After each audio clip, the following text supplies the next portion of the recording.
She doesn't start. Yeah. Okay, we are ready.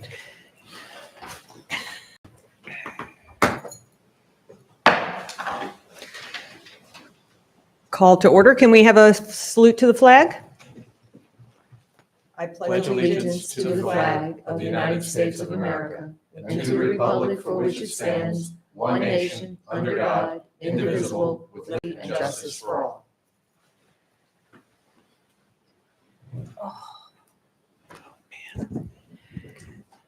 Okay.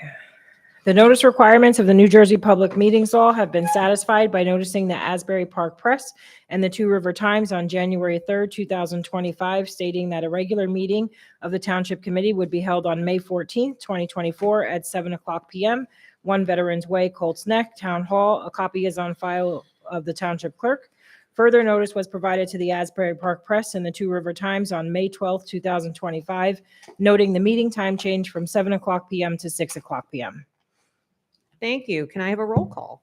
Deputy Mayor Viola, Here. Committeeman Buzetta, Here. Committeewoman Fitzpatrick, Here. Committeeman Rizzuto, Here. and Mayor Bus. Here. Resolution 2025-97, executive session, talking personnel and potential litigation. Can I have a motion to go into executive? Motion to go into executive?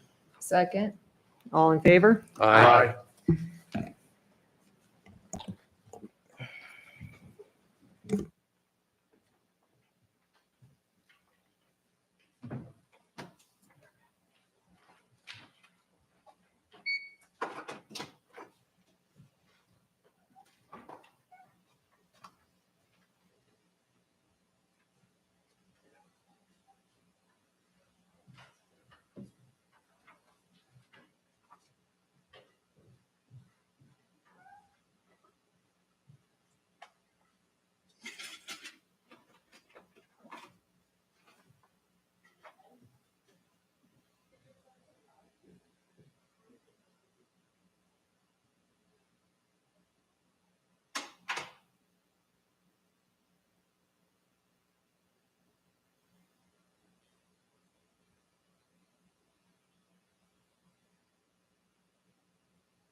yearly price.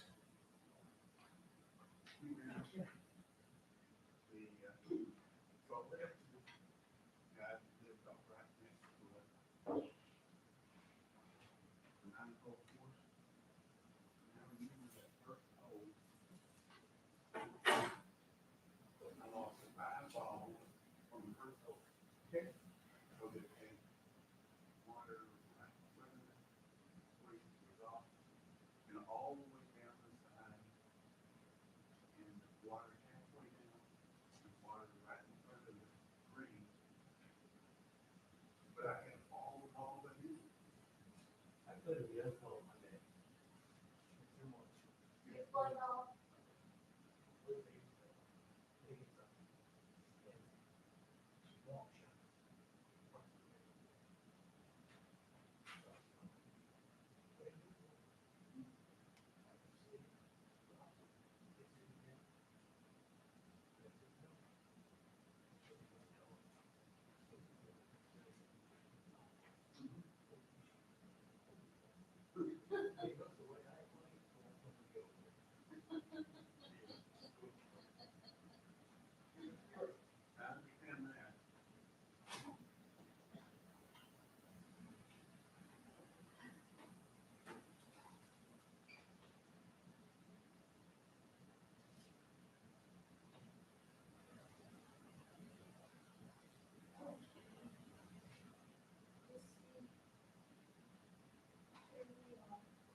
Well, we're on the agenda tonight, a resolution authorizing emergency repair of the storm sewer on Glenwood Road.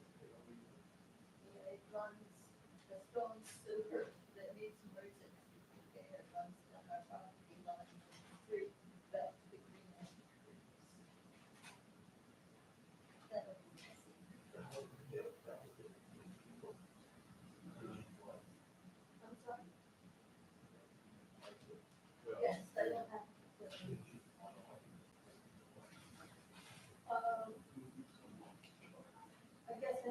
understand what you're asking. It's been there, it's got a hole. It's been there for, what, 50 something. The hole is, no,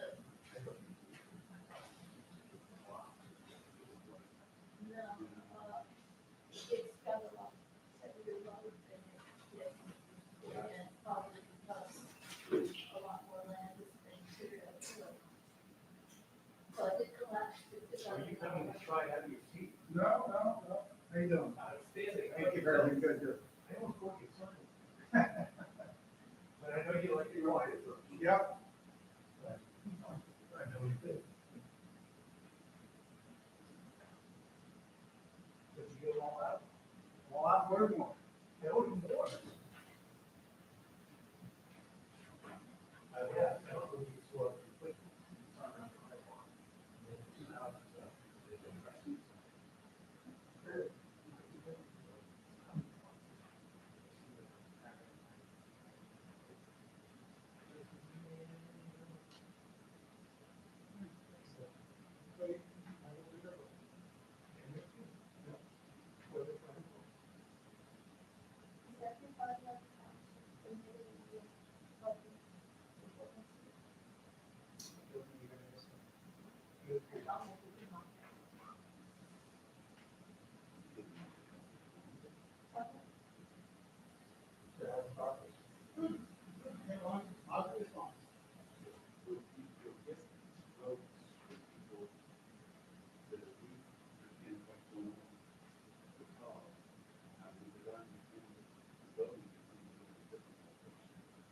some of the districts are. So some of the, so people that don't know what's going on, will show up along the way. Yeah, they're working. Why did they move it? It's, the reason why sometimes it's problematic security wise in schools. Yeah, there's not really a Lakewood at providing security in schools, they don't. Right. And I'm gonna think. You can clear it. Right. You can declare it phone book. And then you can go back, do whatever you want to do. Yes. We're actually registered, so we can't do that. Okay.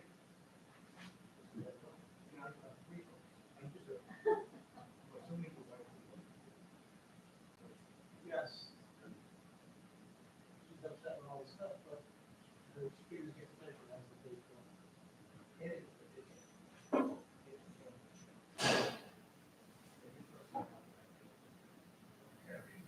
I don't, it goes in one ear and out the other. And Nobody, you know what, on June 11th, I gotta get up and show the horseman all the time, like I do every morning, and we all gotta get together. nobody's you've done this kind of thing for years. Yeah. You've done this kind of,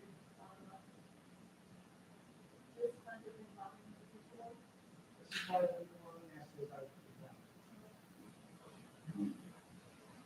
Well, Mrs. Van, how you doing this evening? I'm prepared, Okay, always. always good to be prepared. Except for the voice in my ear, I know. Darn voice in my ear. David, how are you? All you do is one scoop. All right. How was your trip? I don't do it. You're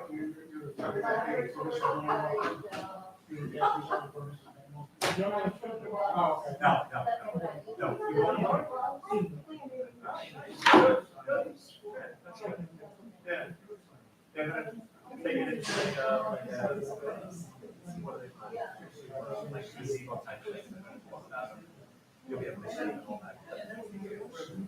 What did you order? What did you want to see?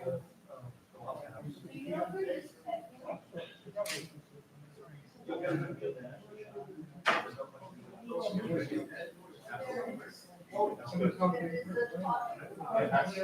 Yeah. That's why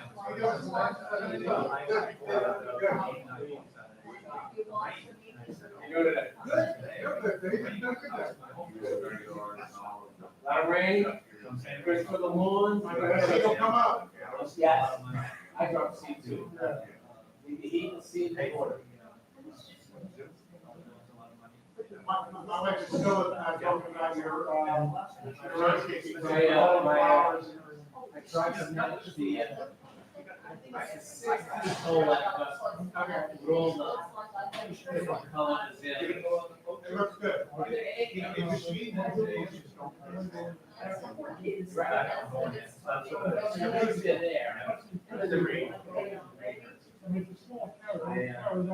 I'm a big peony guy.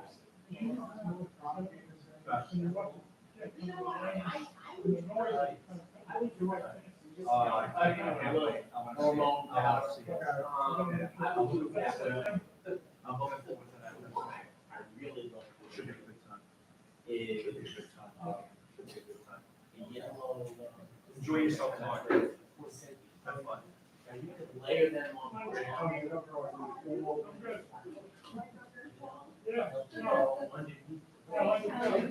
I love.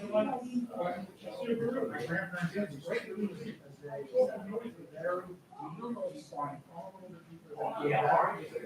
I've always wanted to make money there.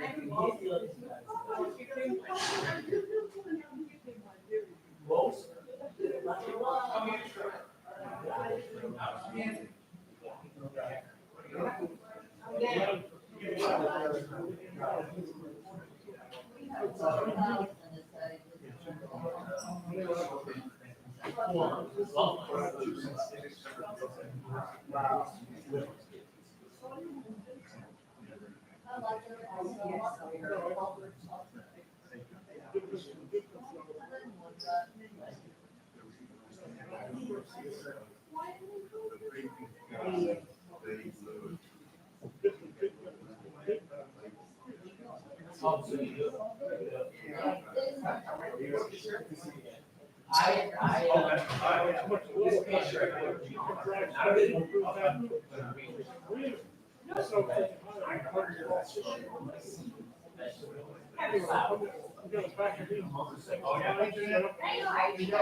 No, like two. Yeah, I'm not allowed to see. It's a February balloon. How's it going? That's. Cronulatum. Have you ever seen witch hazels? Yeah, The witch hazel plant? we have probably a dozen. That goes out these days, right? January. Not many people know that. I have a PhD. That's good. And. I grew up in Tennessee, okay, so you grew up in the countryside. I grew up in the country. We didn't have. We didn't have. But, I do have a. So we have bigger some of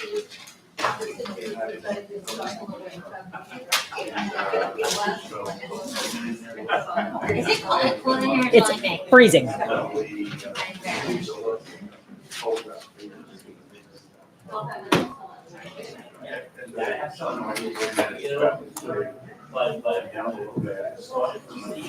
It's been that way all day in here. It's the air conditioning outside is raining. Yeah. When I started I had my heater on.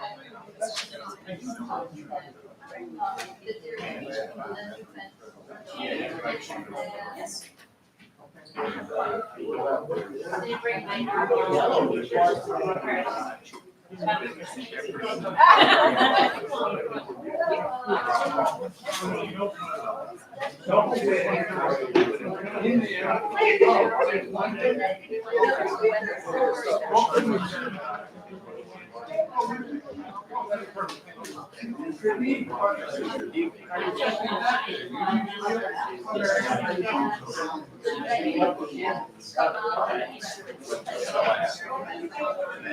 on that.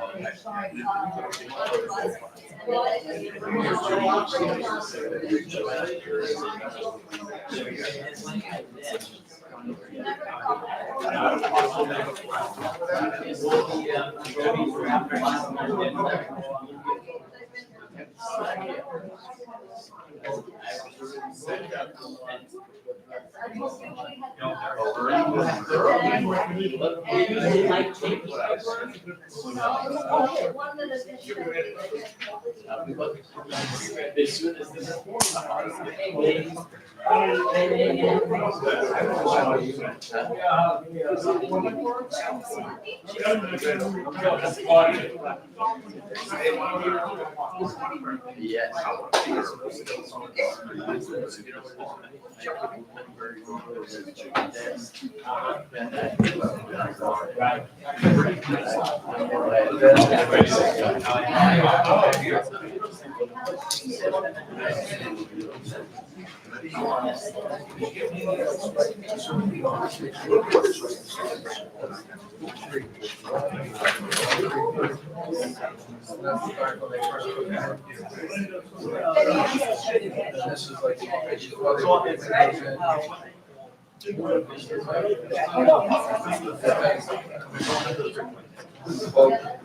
The 3 p.m. surge and voting. This is day one.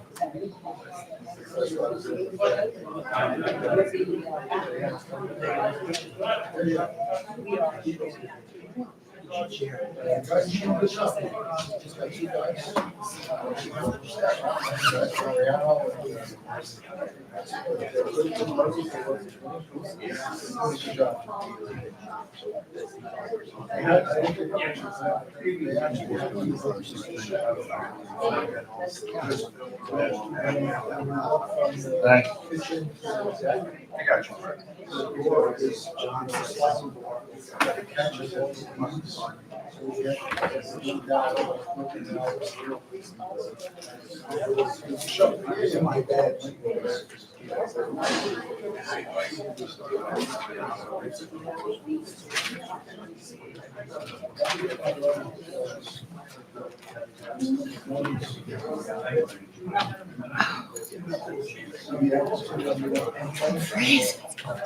I know, I'm so cold.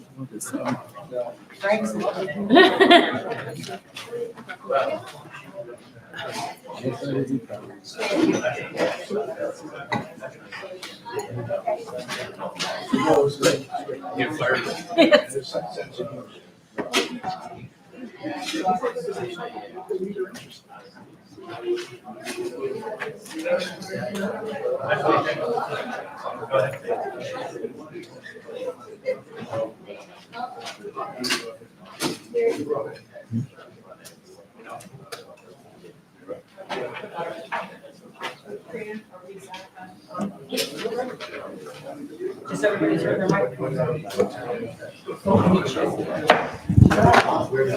Thank you, everybody. Let's go back into session. We have 2 proclamations here We just need a tonight. motion. Oh, Mayor. I'm sorry. I forgot.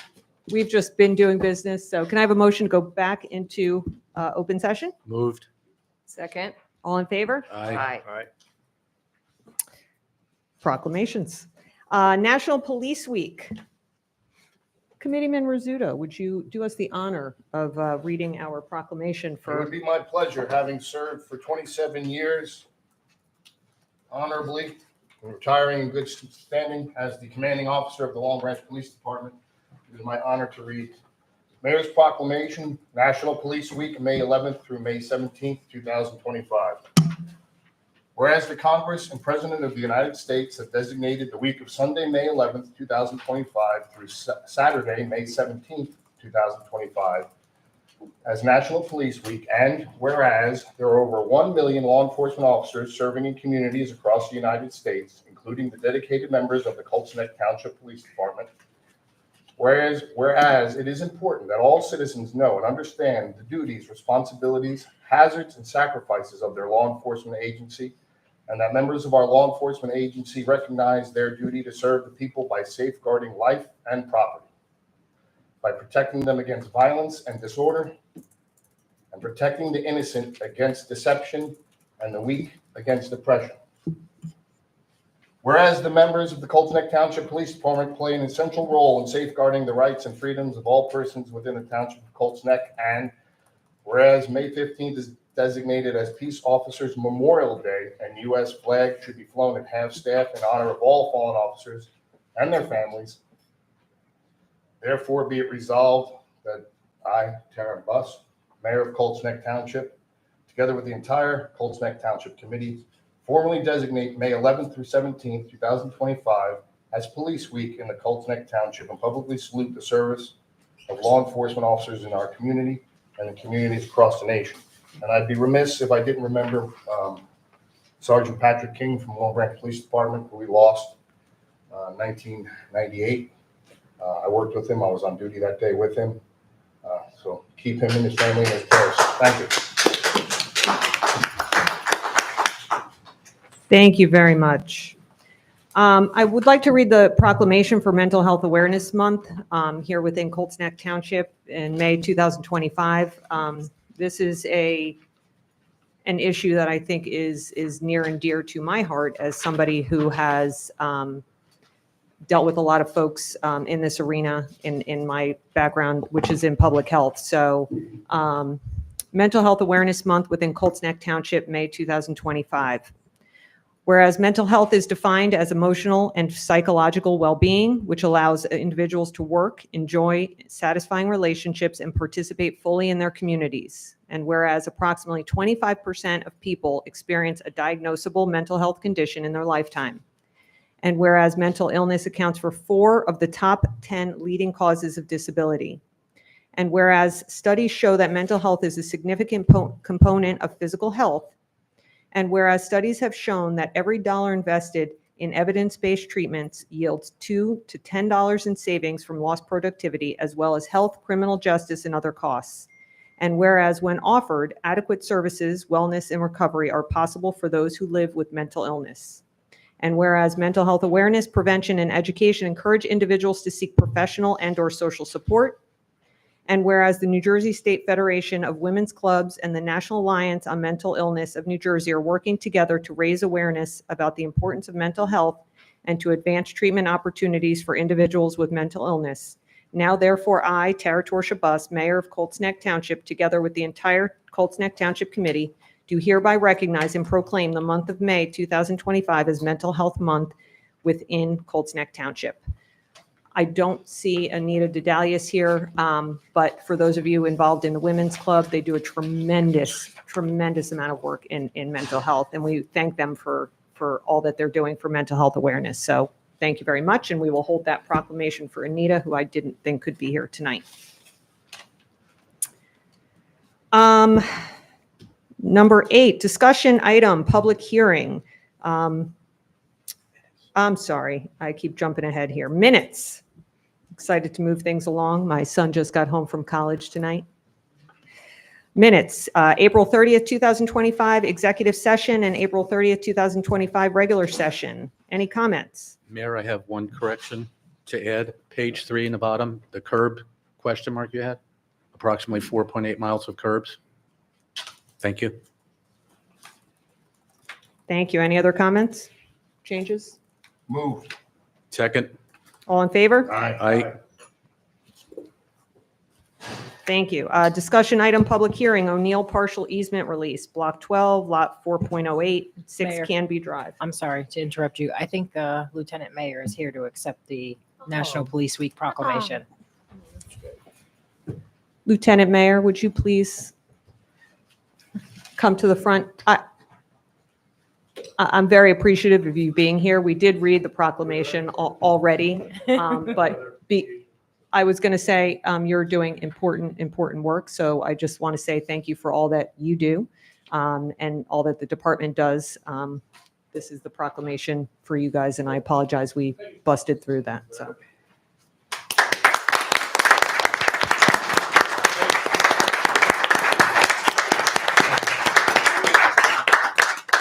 I want to take a couple seconds just to thank the committee for all the support we always get, and of course, most importantly, the town.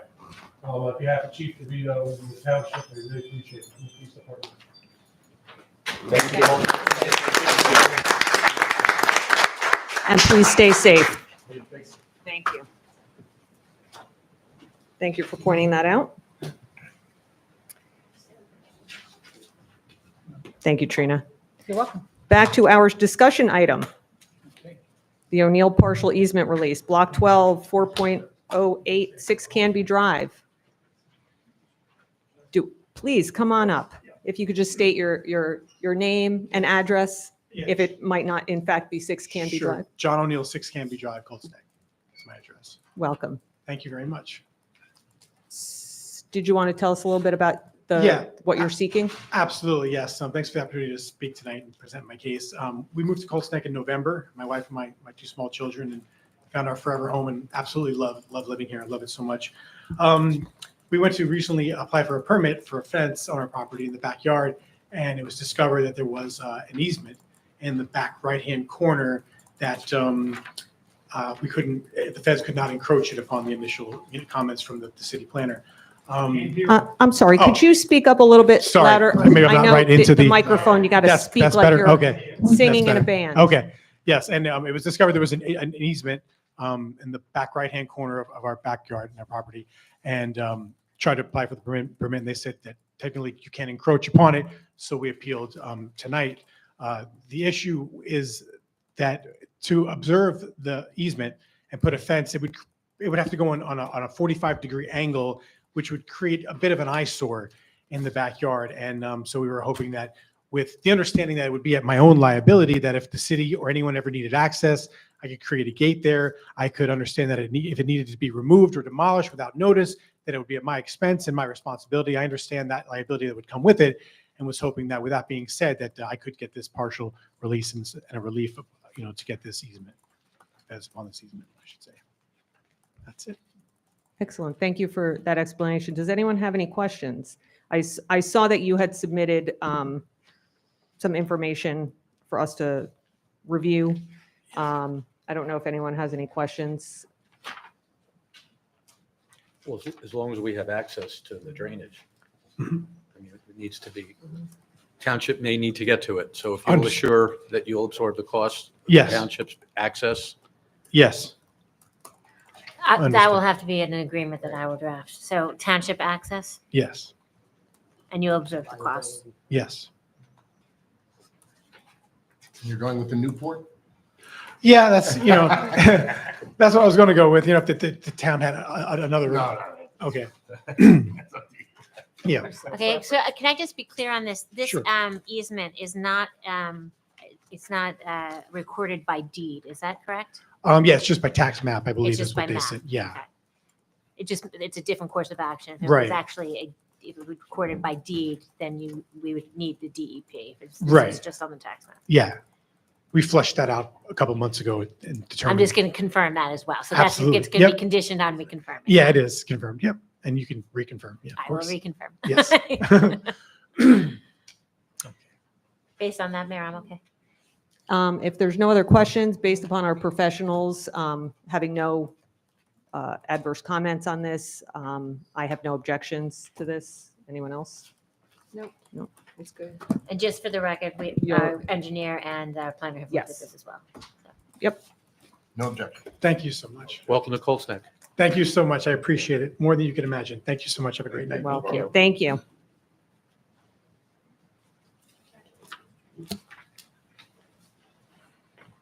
Judy, we have his email. Okay. Ordinance 2025-9, ordinance amending Chapter 102 Development Regulations, 106 Signs of the Code of Colts Neck Township, County of Monmouth, State of New Jersey. This is the second reading, public hearing by title. Does anyone here have comments on this? I can speak to this, Mayor. Thank you. It came to my office's attention to review. I certainly can. Can you hear me here? Okay.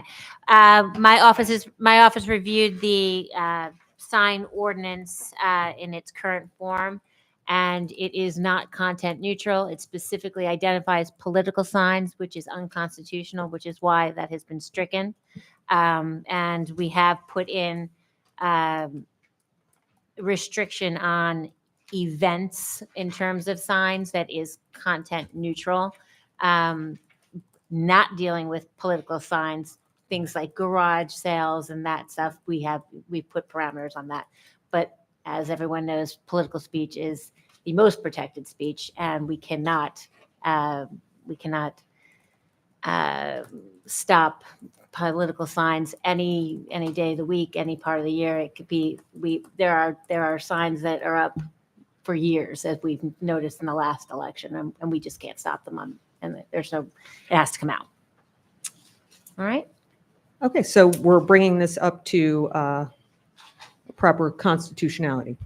It's now constitutional, correct? Okay. Yes. Megan, as edited, does paragraph 11 need to specify that it does not apply to political signs? No, it does not. What it was content specific. We have now made it content neutral.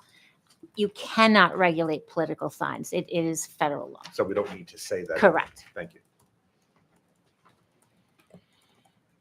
Any other comments before we have a motion to open a public comment? Can I have a motion? Moved. Second. All in favor? Aye. Aye. Anyone from the public? Mr. O'Brien, this is for comment specific to this ordinance, which I am sure you're well aware, but I just wanted for anyone else who would like to speak, you will have an opportunity for public comment later. Kevin O'Brien, 18 The Enclosure.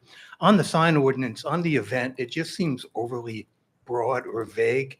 Is there a way to tighten that down? That becomes the content neutral versus content specific. So it's vague on purpose. I understand your concern, but it is very hard when we're dealing with sign ordinances and freedom of speech to be content specific versus content neutral. We'll And I try can appreciate what Right. you've done and what you've gone through to make this work. I appreciate So it. thank you.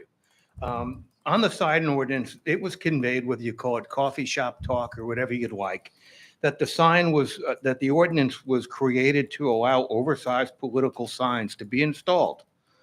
I clearly disagree with the approach that was made. That was not the case in my view. Political signs have been a point of free speech by the ACLU for years. So I'm not sure why that came up in public venue, but I just didn't think it was appropriate and wanted to share. It was conveyed the sign ordinance will be reverted back after the election. Again, I just want to clarify that that's not going to be the case. So just so I can clear that up. I do have an issue with the political signs when they don't meet the requirements of the New Jersey Election Commission laws. And I understand the town doesn't have that responsibility. That's the state. But the challenge being is for the lack of a term, the illegal signs are up. They could be easily modified to be corrected, and I haven't seen that corrective task has been made either through a sticker or a logo or whatever else. It'd be nice if it came into compliance. On the garage sale enforcement, it said the code official would support compliance. Yet the code officials don't work on the weekends when the garage sales take place. So how will enforcement be achieved? Will the police stop to ensure compliance?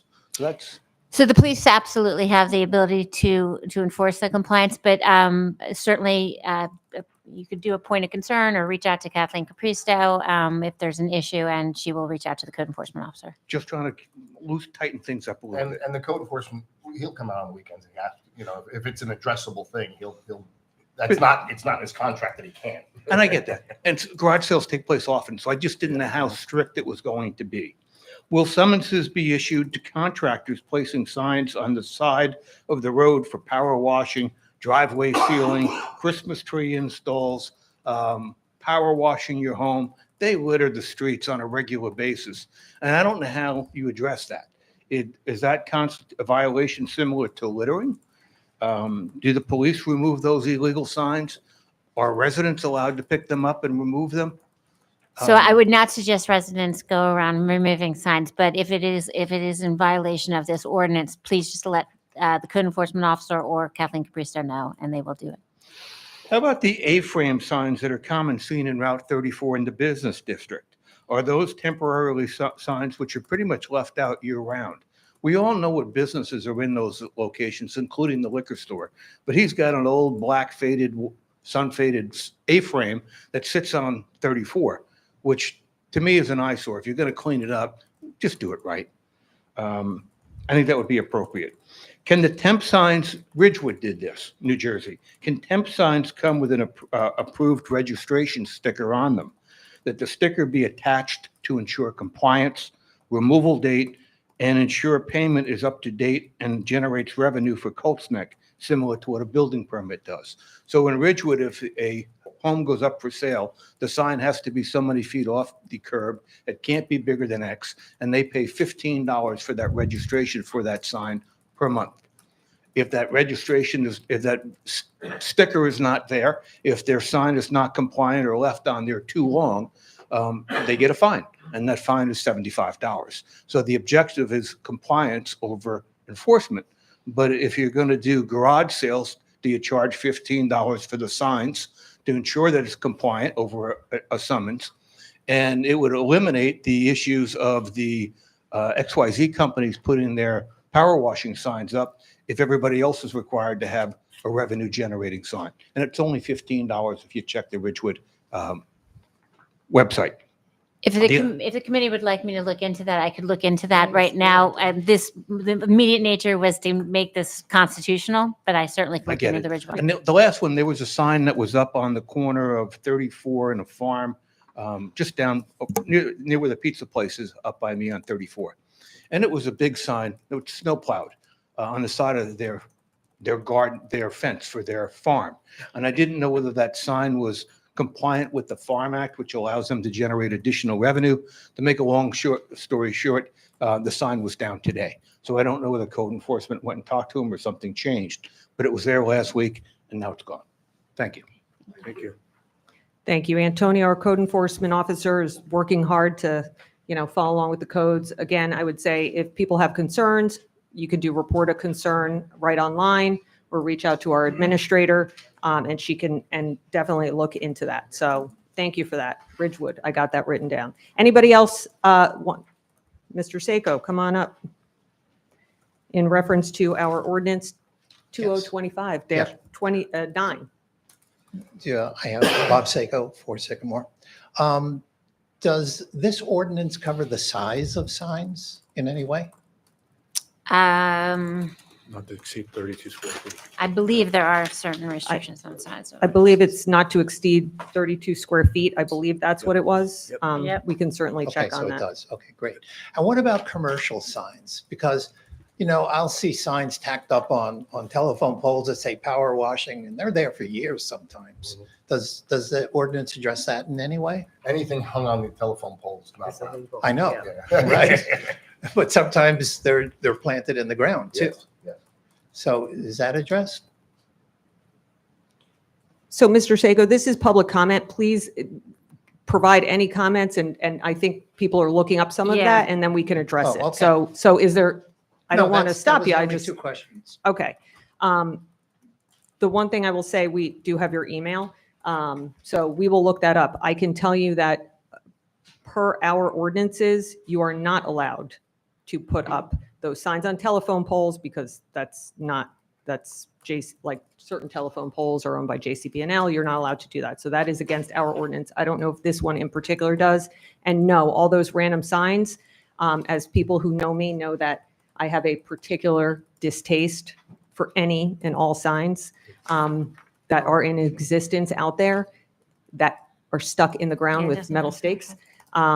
So I myself, as a resident, not as the mayor, do oftentimes put in report of concerns for some of those things. That is not allowed in our municipality at all. So anybody else, public comment specific to this ordinance? Okay, can I get a motion to close public hearing? Move. Second. All in favor? Aye. Can I get a motion to approve? Motion to adopt. Second. Deputy Mayor Roll. Viola, Yes. Committeeman Buzetta, Yes. Committeewoman Fitzpatrick, Yes. Committeeman Rizzuto, Yes. and Mayor Bus. Yes. Mr. Seiko, we will get back to you on those 2 answers.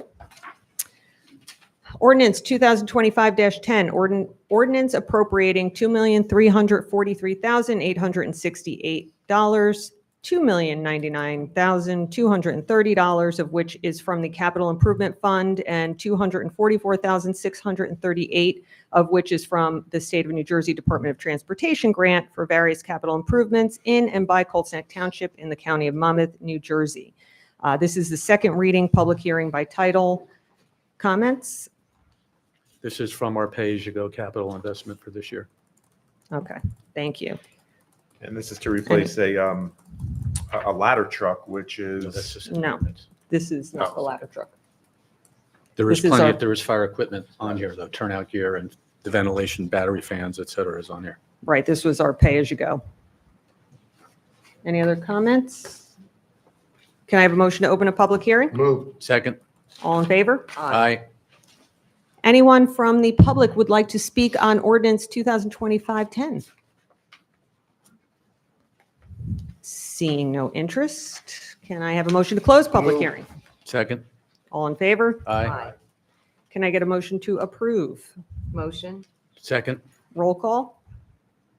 Deputy Mayor Viola? Yes. Committeeman Buzetta? yes. Committeewoman Fitzpatrick? Yes. Committeeman Rizzuto? Yes. And Mayor Bus. Yes. Ordinance 2025-11, you gave it away, Committeeman Bezzetta. Bond ordinance providing for the acquisition of a fire truck in and by Colts Neck Township in the County of Monmouth, New Jersey, appropriating $2,510,000, therefore, and authorizing the issuance of $2,384,500 bonds for notes of the township to finance part of the cost thereof.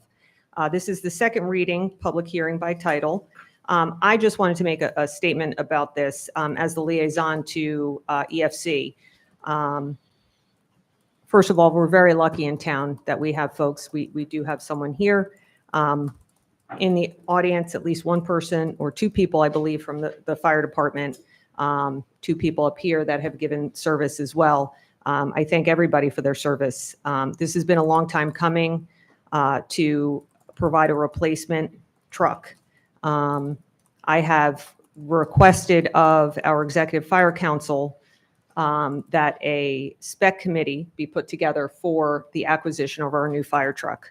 I have requested that there are folks from both firehouses involved in this decision. We are all taxpayers here. We all have a vested interest in this product. It's very expensive.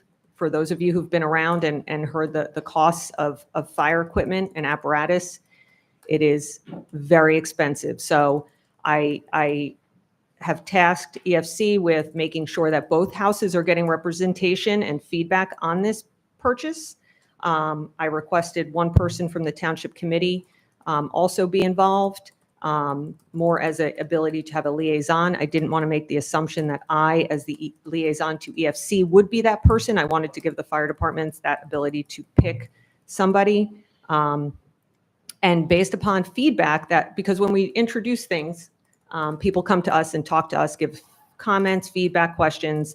A couple people had suggested reaching out to Naval Weapons Station Earl Fire Department and seeing if somebody from Naval Weapons Station Earl Fire Department would be willing to sit on the spec committee as well, being that they are a professional firefighter company and a company that comes to a lot of our fires. The mutual aid, they're of a great value to our township. So that was a suggestion made by a few residents in town. I thought that was good. We do have some professional firefighters that currently are volunteers in our township as well. So I don't want to say that there's no professionals involved, but I just wanted the committee to be aware that the purchase of this will be well thought out. This is a very expensive purchase, and EFC is committed to kind of working together to get the best product, so we can kind of walk away feeling good about what we got. $2.5 million. Feeling good about our $2.5 million, but I'd really like to think we could get something like off the lot a little cheaper. Having said that, Just I would saying. like to reassure those in the audience and those on the fire department, our fellow members here can attest to this. We got our money's worth out of the old ladder. Lord help us, that thing is 25 years old, and it's it's arguably past its service life. It's still certified, it's still passing inspection, but it's getting harder and harder to get it through inspection. So, And we've allocated special monies on an annual basis to keep that certified until it's replaced. right. So the support structure is in place to keep her moving. Because again, this is a ladder truck. This is a big investment. And they take, if I'm not mistaken, over a year to build, sometimes 2 years to build. So, our current one is inspected and certified and it works. It's served its useful lifespan, and we're looking forward to adding this to our fleet of fire apparatus. Any other comments? Can I have a motion to open a public hearing? Moved. Second. All in favor? Aye. Would anyone like to speak on our ordinance 2025-11, the fire truck? Ms. Mann, Mrs. Mann. Every time I say Ms. Mann, I apologize. Elaine Mann, 587 Route 34. I'm the ladder truck for fire company number 1, $2,510,000, bonding $2,304,000, down payment $125,500. Who will be on this committee to explore the purchase? I think it should be made public. Has both fire companies signed off on this purchase? If not, why?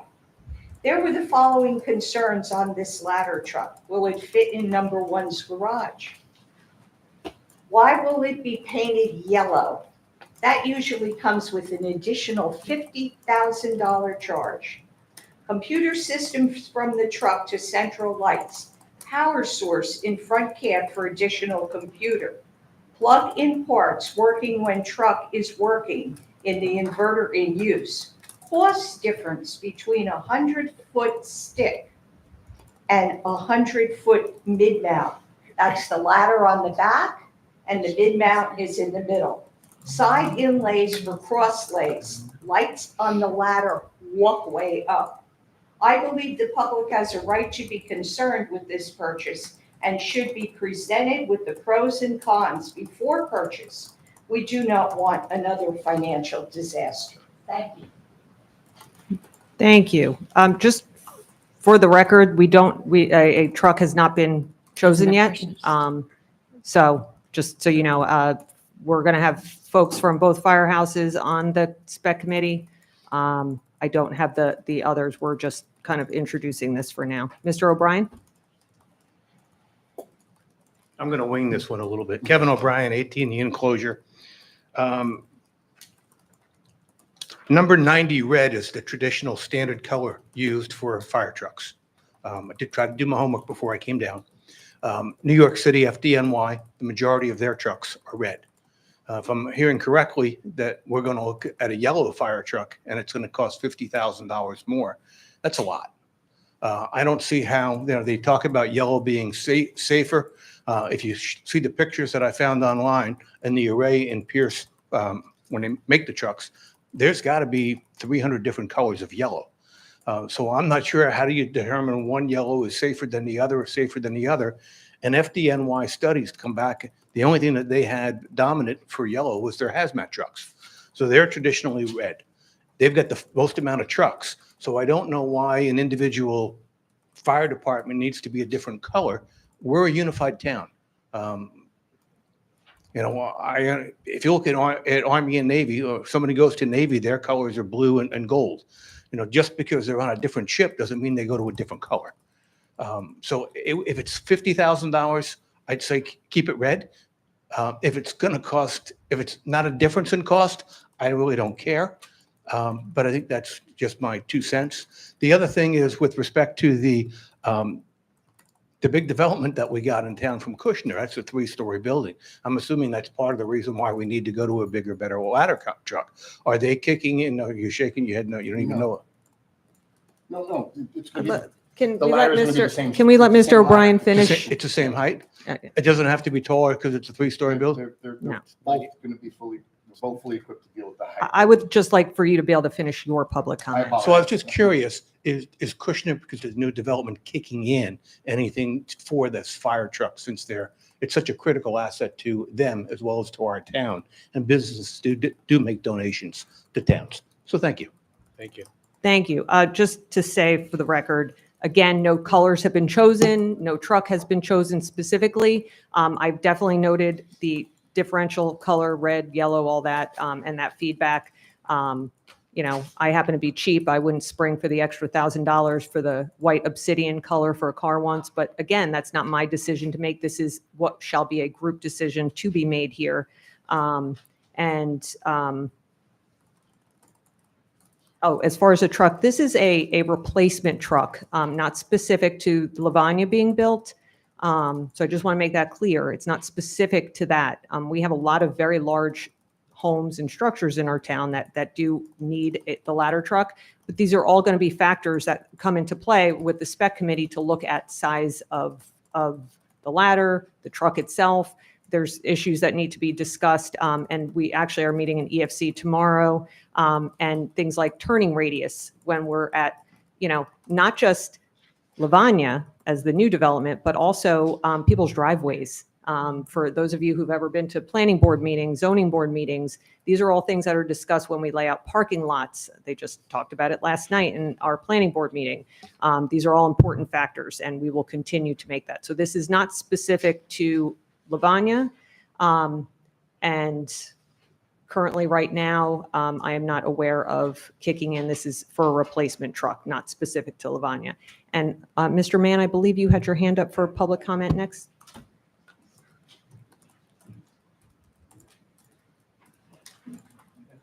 David Mann, 587 Route 34 in Colts Neck. I've been a life member of our fire company. I've been fighting fire since I was 24 with the Navy and so forth. Anyway, what I'd like to say is the differential between there's three aerial type trucks. There's a stick truck, which are normally rear mounted. They don't have a basket on. They go 100 feet or more. Then we got our truck right now is a rear mount ladder truck. Now, the only problem with a rear mount ladder truck, number one, the basket sits above the cab. So it makes it much higher than a midway. Secondly, you need to back them in, otherwise you're using 30 feet or more of ladder. Now with a midway, it's the basket is actually below the cab. The whole thing is much lower. I think I was looking at specs today online. It's around anywhere from 9, 10 to 11 feet, depending if they've got a pump or not. Where the rear mount is 12 feet plus. Now you need to back a ladder truck in, like I say, with a rear mount, unless you're using that much. Now, in a lot of our driveways, for instance, our driveway is almost 800 feet. We're on that structure fire was involved recently. That was over 600 feet. So to back a truck up, and depending on the driveway, if it's curvy or tree, it's a real pain. So that's the difference, basically. Okay, thank you. Thank you very much, and thank you for your service to the town Thank you. and the military service as well. Mr. Ryan. I have learned so much being liaison to EFC. I find it all fascinating, so I'm appreciative of the education. Thank you. Alan Ryan, 24 Ann Street. Just for the town to know, there are two firehouses in town. Colts Neck number 1 on 537 has the yellow trucks. Colts Neck number 2 on Conover Road has the red trucks. It's been like that. I've been there for 30 plus. It's been like that all along. All right. If you're living in the town, you should know what fire trucks you're looking at from what house, you know, and you should, you know, understand that and everything. And bottom line really is we're volunteers. And when somebody's in trouble, we're there. And I couldn't be more proud of this department and these people that are on this department. The guys in here, Dan, Frank, Dave, just great people. So just, you know, beware of what goes on in the town and what you're looking at, because not many people do. They think that we're at the firehouse and we live there. We don't have a pole in the firehouse. It's not the FDM1. It's Colts Neck and it's volunteer. And, you know, we're going out at 3 o'clock in the morning and, you know, it's in cold, rain, and just, you know, the sacrifice. And never forget that, because that's important, because they're giving of themselves. And that's it. Thank you. Thank Thank you. you. Thank you, Mr. Ryan. We do appreciate your service. Can I just add one thing? Mr. O'Brien, I agree with you. At the risk of offending anyone that likes the color yellow, I think all fire trucks should be red. I agree with you as well and would not be interested in spending $50,000 for a canary yellow truck. No. Okay, can I get anybody else? I'm sorry, if anyone else wanted to. Can I get a motion to close public hearing? Second. All in favor? Aye. Can I get a motion to adopt?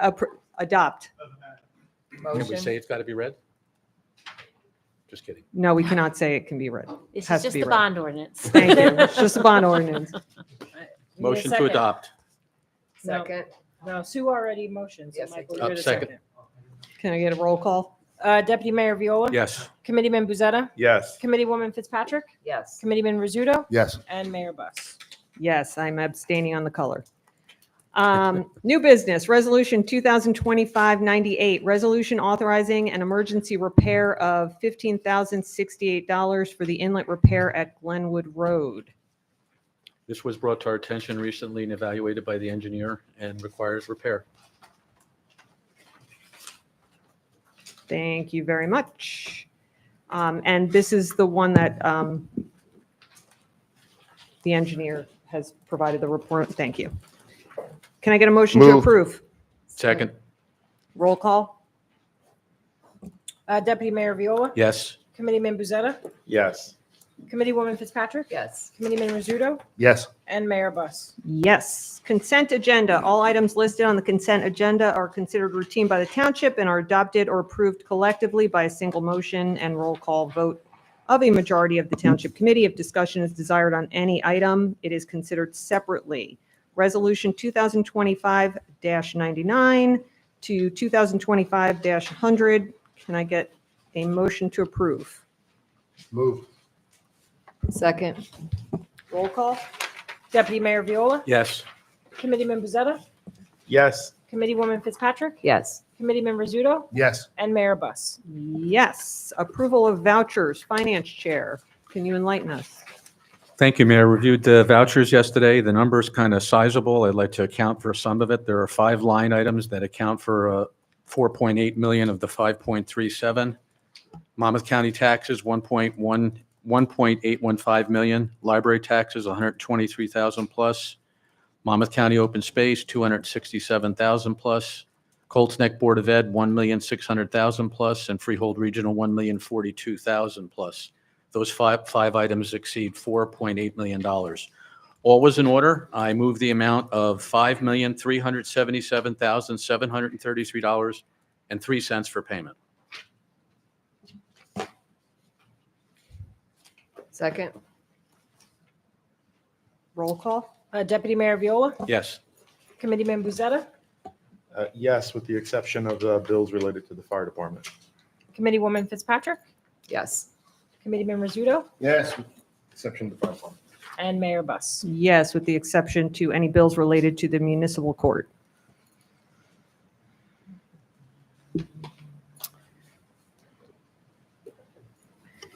Administrators report.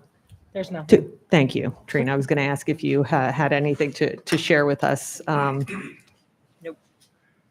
And congratulations to our administrator's daughter who's graduating from college, from Yes. Providence. Nice. Big congratulations to her.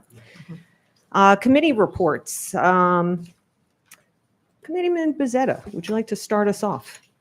I'd be happy to, Mayor. First, I attended the Board of Education meeting on May 7th. I'm the liaison to the Board of Ed. The Board of Ed approved their budget for the 24-25 school year at their May 7th meeting. The total tax levy is approximately $26.3 million, which includes both the general fund and the debt service fund, out of a total budget of approximately $30.5 million. The tax levy is essentially flat over last year, so I'd like to offer my congratulations to the Board of Ed for having an essentially flat tax levy year over year, despite a small decrease in state aid of approximately $180,000. So the tax rate for 24-25 is 0.05809 per $100,000, of assessed value, which is a slight decrease over last year. Again, congratulations to the Board of Ed for that. The budget is funded with the mix of taxes, state aid, use of surplus funds from prior years, and expected higher interest revenue and revenue from miscellaneous sources such as shared bus services with Marlboro, coupled with a small decrease in services and expenses.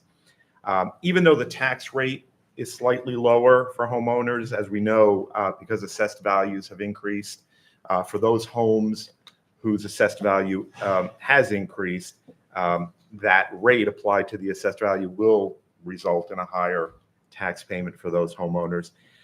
The school tax is approximately 44% of our total tax bill, so it's a large number. And the budget is available on the Board of Ed website, and I encourage everyone to go on the website for the Board of Ed and familiarize yourself with that budget. Secondly, I attended the Sports Foundation. I'm also the liaison to the Sports Foundation. Happy to report that all spring leagues are underway, and the kids are having a good time with it. And flag football will be having its championship on May 31. I will be in attendance. Lastly, I attended again the monthly luncheon that the seniors hold at the Colts Neck Inn. These lunches are a great event. They're a great hit. They're really well attended. I actually look forward to it every month to attend. I won't be attending in June because it falls on my 25th wedding anniversary. My wife is sitting right there. But they're great events, and the seniors have a number of exciting trips planned throughout the summer. So kudos to the seniors. That's it, Mayor. Excellent, thank you. Maybe lunch at the Seniors Club would be a nice anniversary lunch, just saying.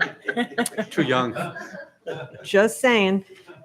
Committeewoman Fitzpatrick. Thank you, Mayor. Farmland Preservation met on Monday night, and we discussed upcoming prospects for preservation. I had mentioned before that the U.S. Navy has earmarked $3 million for preservation along their buffer zone, and we are currently in the process of adding 80 acres along that zone into preservation. Probably take about half of that $3 million. And just a reminder, if you know anyone in the community that has a farm and maybe they're thinking about preserving it, I'd be happy to speak with them. Long Range was supposed to meet last night, but it got canceled. Township Committee attended the Lions Club Derby, which is always a fun time, and it was a great race right down to the wire. It was a nice evening, and I support the Lions Club because they do so much great work for disabled children, collecting eyeglasses for people, and it's my pleasure to be there, as we all are.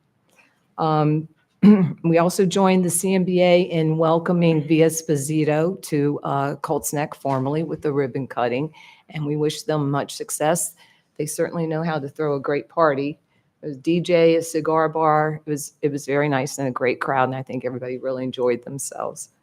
I also attended the Women's Club meeting last Thursday, and they inducted 5 new members, which is great to see that they're growing, and they do so much for the community. They were talking about decorating their wagon for Memorial Day, and I really appreciate everything that they do. Just to mention, they also got donations for the bench that was vandalized, so they will be replacing that. And as you can see, our township is preparing for Memorial Day and the parade. And I'm looking forward to honoring our fallen soldiers who have sacrificed everything for the love of their country. Monday, May 26, 10:30, we start at Town Hall. We move down to Memorial Park and then to the firehouse for the annual hot dogs and root beer or birch beer. I'm not sure what you're offering. But anyway, it's a great time and look forward to seeing everyone. Thank you. Thank you very much. Start getting those hot dogs ready. Yeah, Al Ryan is twitching in the back, just thinking, and Dina, she's not quite here yet, but she knows it's coming. Committeeman Rizzuto. All right, OEM spoke with the chairman, Tyler Badaracco, just planning and tweaking the old plan, nothing really there. I did attend the planning meeting last night, but I'm not the liaison, so I won't give that report. Historic, Thomas Jefferson tomorrow, if you've never met him, will be at the Cedar Drive School. So historic preservation runs a long-standing program where we have reenactors come to the school. We've had Betsy Ross and Benjamin Franklin, and now this year it's Thomas Jefferson. Thomas Jefferson, I think he's about the same age as Thomas Jefferson now because he's been the same actor for the last, but he's a hit with the phenomenal. kids. He is phenomenal. He really has them down. I don't know what age he would be if he was the real. I think he'd be out of office already. But he's a great actor, and the kids he really engages the kids with the living history. Also, we have our Halloween event, which is one of the ones my favorite. It's the same day as Trunk or Treat. So after you're done with Trunk or Treat, you could head over, and that's the last Saturday in October, the 25th, I think, right? And it's going to be it's almost like a combined ticket.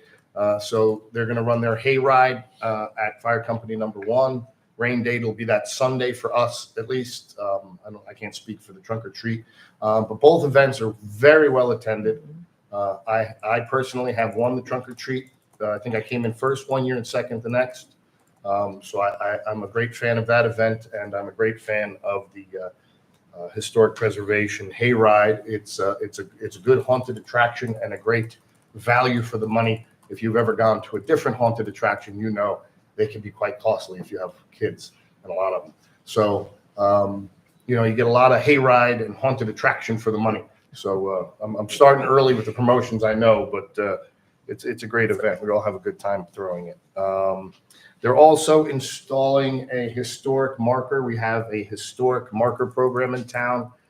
You could pick up a pamphlet and you could do your own little road trip and follow all the historic buildings in town.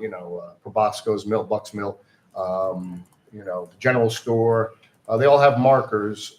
Some of the historic farms have markers. Joshua Huddy's old house, where it was, across from the inn itself. I'm not going to go through the whole tour, but we are adding, I'm happy to announce we are adding one for Eastmont Orchards.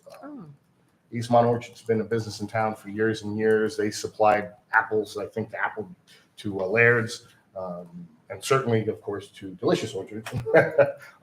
So we're proud to, support the farm down there and give them a nice plaque in recognition of a long-standing business in town, a historic business.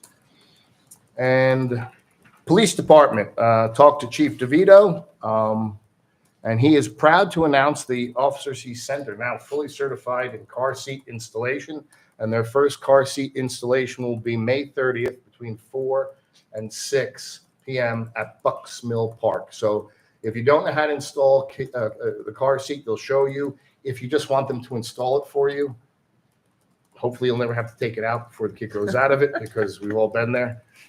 It is difficult, especially with all the modern attachments. You really have to put some weight behind it to get it done properly. They actually had to go to school for it, which kind of tells you how difficult it is to really do it right. So avail yourself of that. There'll be further dates. The Facebook page is getting up there and running. Frank, what date did you say it was? That is going to be May 30th between 4 and 6. Thank you. Bucks Mill Park. They're really doing a great job. Also talking to them about really getting the awards program. I'd like to see some public recognition. Like I said, they came off a spate of very, very successful investigations towards the organized crimes that were victimizing a lot of the houses in our town with the vehicle thefts. Like I've said in previous meetings, our police department was very instrumental in closing some very significant cases in conjunction with the state police and the federal authorities. But a couple of the cases, Colts Neck was instrumental in providing the vital information that cracked the case. So job well done. I want to see I want to pin some recognition on these officers who really did a great job. Let's do it. We're doing it. We're doing it. We're assembling the committee, and hopefully the next couple of meetings we'll have some awards to go out. And that's all I have, Mayor. Thank you very much. Deputy Mayor. Thank you, Mayor. Finance, the 2024 audit will be on the May 28th agenda.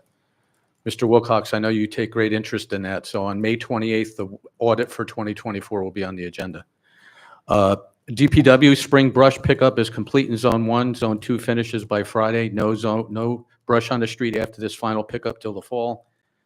Dump day had 147 vehicles from Colts Neck at Mazza Recycling and 221 seniors and handicap resident pickup.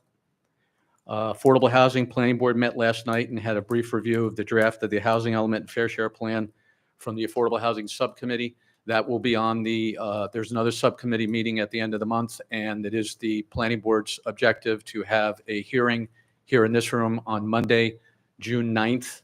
They moved the meeting from June 10th. Usually it's the second Tuesday, but that is the night of the primary, so that not to conflict with voting, they moved it to Monday, the 9th, here in this building. And that is all I have, Mayor. Thank you. Thank you very much. I'm light on my reports as well. As you said about planning board, I was at planning board as well. I thought it was interesting. We had the memorialization of the resolution for preliminary final major site plan approval for variances at 440 Route 34, which is also the Wells Fargo building.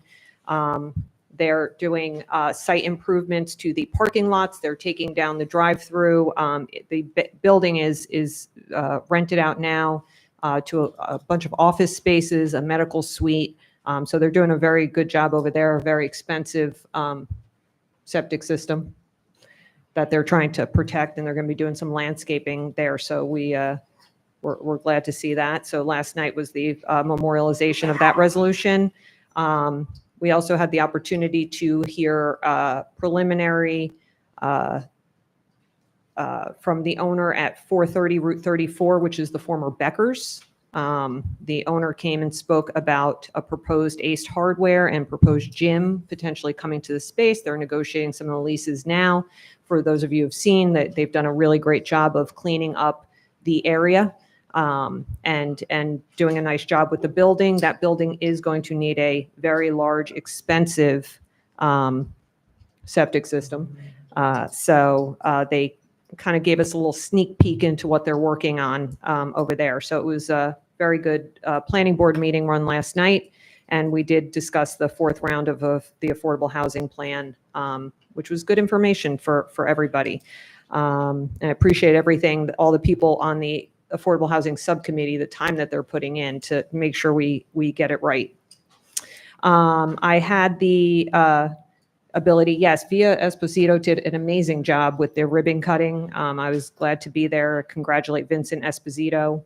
I do also want to recognize Han Zhang for those of you in town who have been there. Wonderful Chinese restaurant that's been in our town for years. They are retiring. They've been there for over 20 years.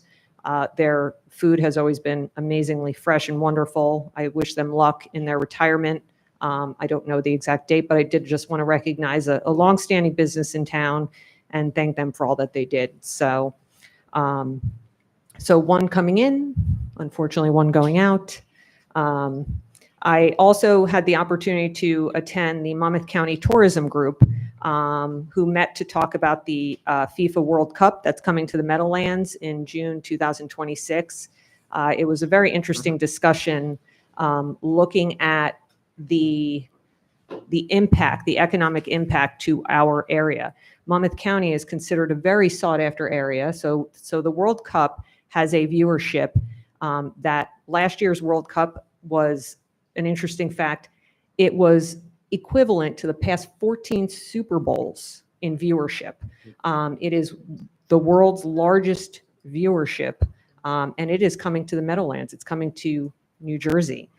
Even though it is considered the New York, New Jersey group. But they are reaching out, the External Affairs Committee, reaching out to municipalities, looking to engage them, looking to engage our businesses. So I'm looking to connect with our business association and seeing, they really want to just connect and see how towns can benefit from the economic impacts. And Monmouth County was considered one of their top spots that they were interested in. If we look at the beaches and the restaurants and all the offerings, it is a wonderful site. Our director, Tom Arnone, did a great job presenting all the reasons why everybody wants to come to Monmouth County, and now we'll have a chance to kind of work with them. So that was a very interesting meeting. And then I had the opportunity to attend the Eatontown Industrial Park Association Mayor's meeting, where they spoke about, I met a wonderful person from the Association of the U.S. Army. Interestingly enough, the Army is celebrating their 250th anniversary of the Army this coming June. So I didn't realize that the Army was 1 year older than, so they're celebrating this June as opposed to next July 4th, we're celebrating the 250th. Do we call that a quincentennial? Semi-quincentennial. Anyway, so they were there kind of talking about their 250th anniversary of the Army. Jim Stavely, who's the senior general manager of Kushner, actually spoke on the Kushner project at the Monmouth Mall. So that was a very interesting discussion about everything going on at the Monmouth Mall. They're creating this open air environment. I'm sure some of you have seen it. It's really an opportunity for towns to kind of hear about what's going on. It is very close to us. So it was fascinating to hear about the Monmouth Mall project, which is both residential and commercial.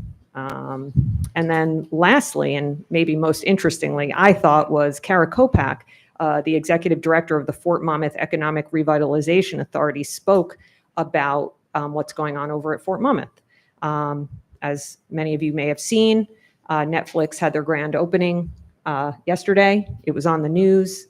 And it's pretty exciting for the economic growth of the entire county, for real estate, businesses. It's really an exciting prospect that has been going on for years. I didn't realize that, first of all, Netflix has been in negotiations for this for over 5 years, and the amount of money that was spent and what needs to go in, the environmental impacts was just staggering. So is very interesting, and Kara's doing a great job kind of leading that charge over there, along with the mayor from Eatontown and Oceanport and Tinton Falls. They're just doing a great job over there. So that was very interesting. I saw some great pictures and very excited about what's to come. That is all I have for updates. Can I get well, now we're going to discuss our procedure for open public comment. We welcome comments from members of our public. Raise your hand if interested in being heard. I will recognize you. Identify yourself clearly, stating your name and address for the record. Comments will be limited to 4 minutes. Once you finish speaking or your 4 minutes is expired, we will respond accordingly. Can I get a motion to open public comment? Second. All in favor? Aye. Let's start off in the back corner there. Absolutely. Come on up. And go back in the other direction. Thank you, Mayor. My name is Doug LaTrenta, and I'm at 11 Downing Hill Lane. Can you spell your last name? LaTrenta. Thank you. Thank you, Mayor and committee. 35-year resident, 36 in August. Big fan of Colts Neck. Big fan. But lately I'm worried and concerned that the current stewards of Colts Neck have lost their way. I will explain, but I'd like to highlight 4 themes that I'm going to present in my 4 minutes. First, jeopardizing our livelihood. Second, communication and transparency. Third, debate or not to debate. Fourth, temperament and professionalism. I'm a big picture guy. I'm not in the weeds. I'm a big gardener. I grow tomatoes.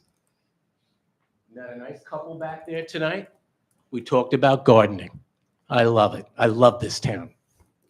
Let's talk about jeopardizing our livelihood. I'm 100% serious when I say this. I'm not sure I can live the rest of my life in Colts Neck. And that's sad. That's very sad.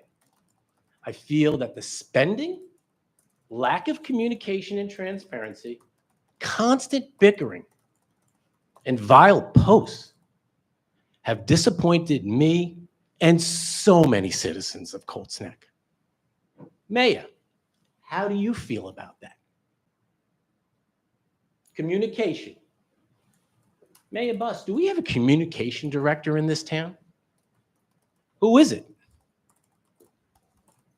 I'd like to understand by a raising of your hands, did you ever hear the following two names? Marion Lalande and Donna Jones. Hands? Have you ever heard those two names? To the entire group behind me, most likely you have heard those names. Okay. Why have we seen two individuals who aren't on taxpayer roll?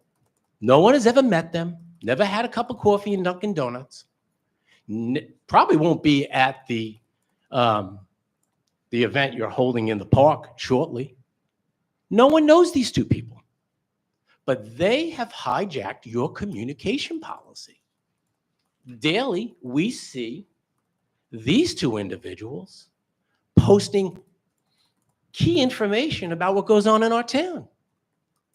Mayor, that has to stop. You cannot have fictitious, made-up individuals. There's someone behind it, and we all know who that is. You should stop that immediately, please. Transparency. I'm a 35-year vet of the media world, okay? Transparency and honesty and honest communication go hand in hand, and you need both. You do need both. How in the world can we have a line item budget for a trip to AC?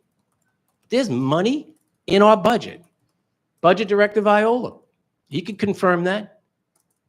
But we have money to go to Atlantic City to attend a engineering conference or something.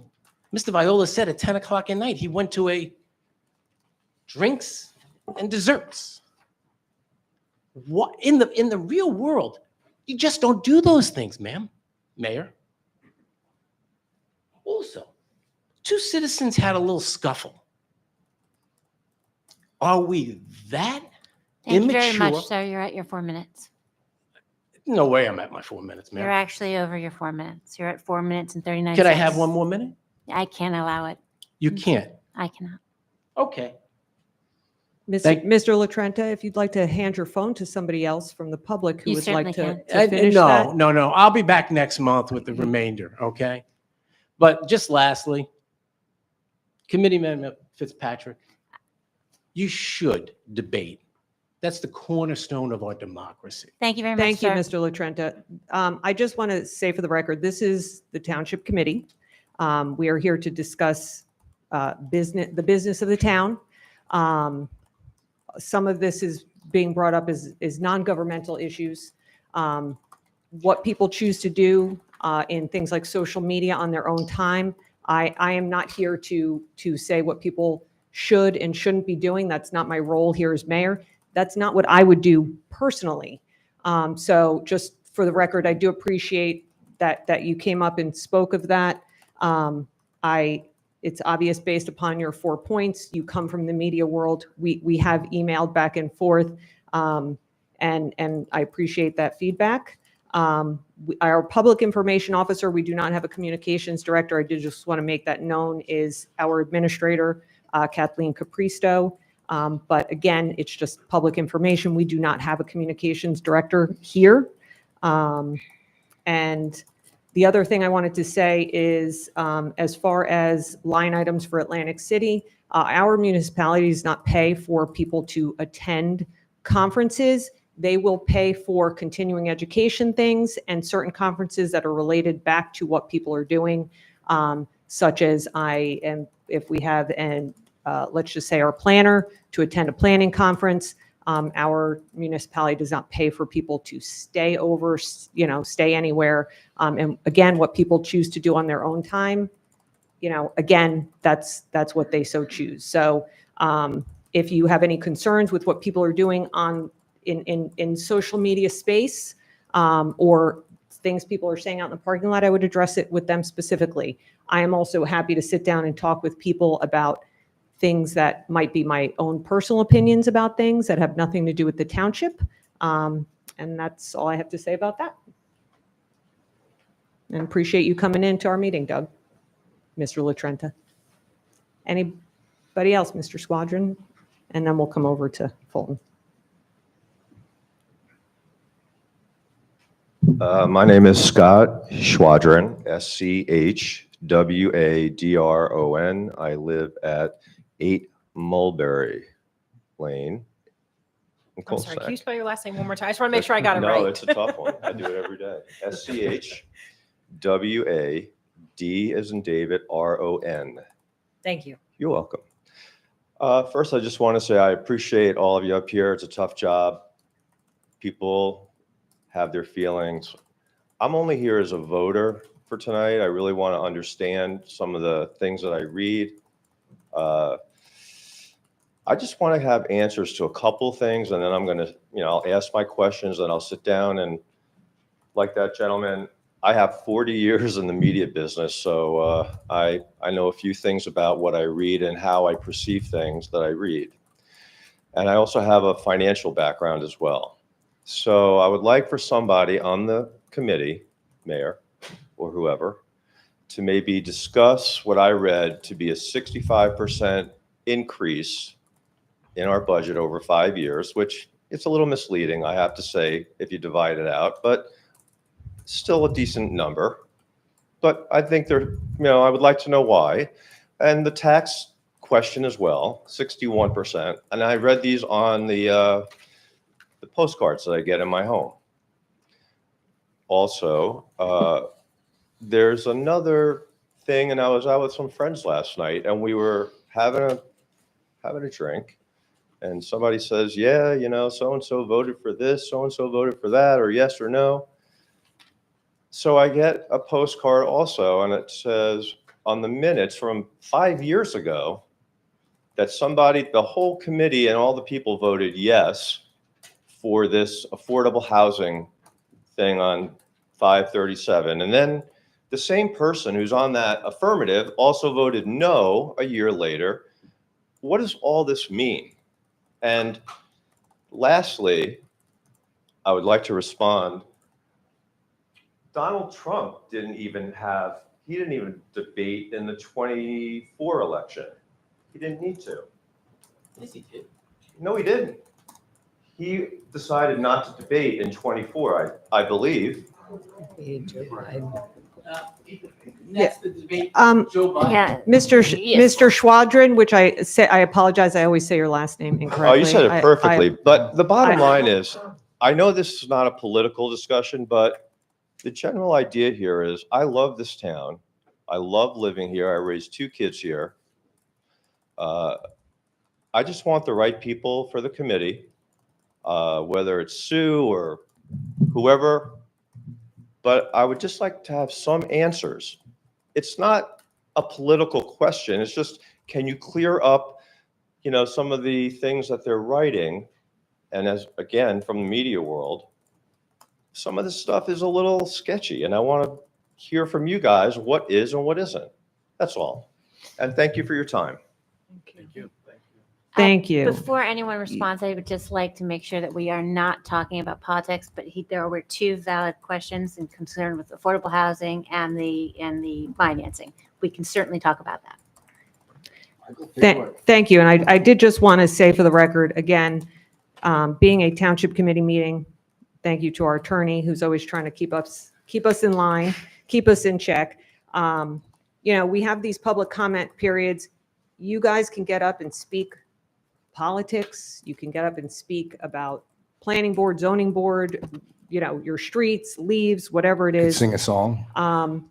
But again, we're not going to kind of speak on political issues here. But I just want to say for the record, since this is live streamed, I know I stay after almost every meeting. I say almost every.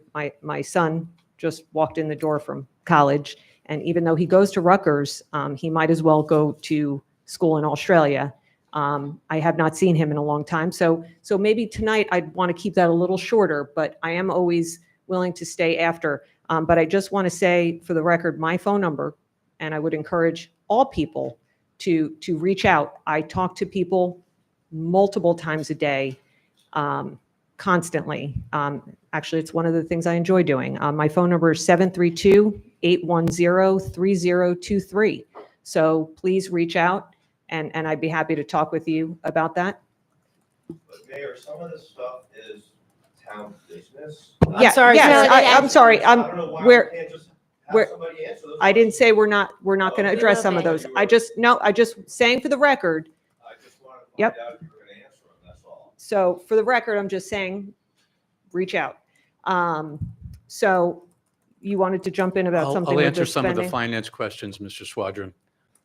For many, many years, even the decades, previous governing bodies did not reinvest into the township. We had problems with roads, with buildings, with infrastructure, with parks. There was no reinvestment back. You know this because you've lived here a long period of time. Over the last number of years, I've been on committee since 2018, so I'll speak from that tenure. We have worked hard to reshore and stabilize our finances coming out of the financial meltdown of 08 and 09. It was a damning effect on our real estate, and most of overwhelming percentage of our ratables in town are individual real estate. So we suffered financially significantly. So we did not make much investment into the town. As our finances recovered, we started to reinvest back into paving roads, et cetera, et cetera. We have 110 miles of local roads. You're supposed to try to do every 10 years, you're supposed to try to pave your town. I'm sorry, every 20 years. You have to do 5 miles of roads per year. We're never going to catch up to that 5 miles per year to repair our roads. But we have invested extensively in the last number of years. Also keep in mind, in the last 5 years, the total appraisal of the township, all of the appraisals added together went from roughly $3 billion to $4 billion. So that's where a big jump in the revenue has come from. We did elect, because coming into rising interest rates and high inflation in 21 and 22, we elected to use the surplus that those monies delivered to the township to use pay-as-you-go capital. So what that means is this year when we pave $1.5 million of roads, we're doing it out of monies previously collected. We're not borrowing for it. When we financed this building and an additional $10 million in long-term debt in 2020, we financed $21 million at 2.28%. Now municipal rates are over 5%. That's the county rate is at 5% with their AAA rating. Our rating is less. It's AA++, AA11, which is the highest rating we can attain, but it's not AAA as the county. So it may seem, it may be, you may think that investing into the infrastructure, into buildings, into parks, into roads, into drainage, et cetera, you can put those off and not invest that capital. We could reduce the rate and give some of that back to the taxpayer. That's a one-time activity because the next year that money is already gone. So we would have to borrow at higher rates to do the pay-as-you-go projects that we're doing now. So we opted to not borrow the last 2 years. We reduced long-term debt by over $2.4 million because we didn't borrow in the last 2 years. This year, as you saw from our bond ordinance, we are borrowing roughly $2.4 million to finance a fire truck. The other ordinance, capital ordinance, is all pay-as-you-go. It's all monies that we already have set aside. So you've seen $3 million the last 2 years in the top line of the budget. This year, we took an $891,000 from the county for a land preservation.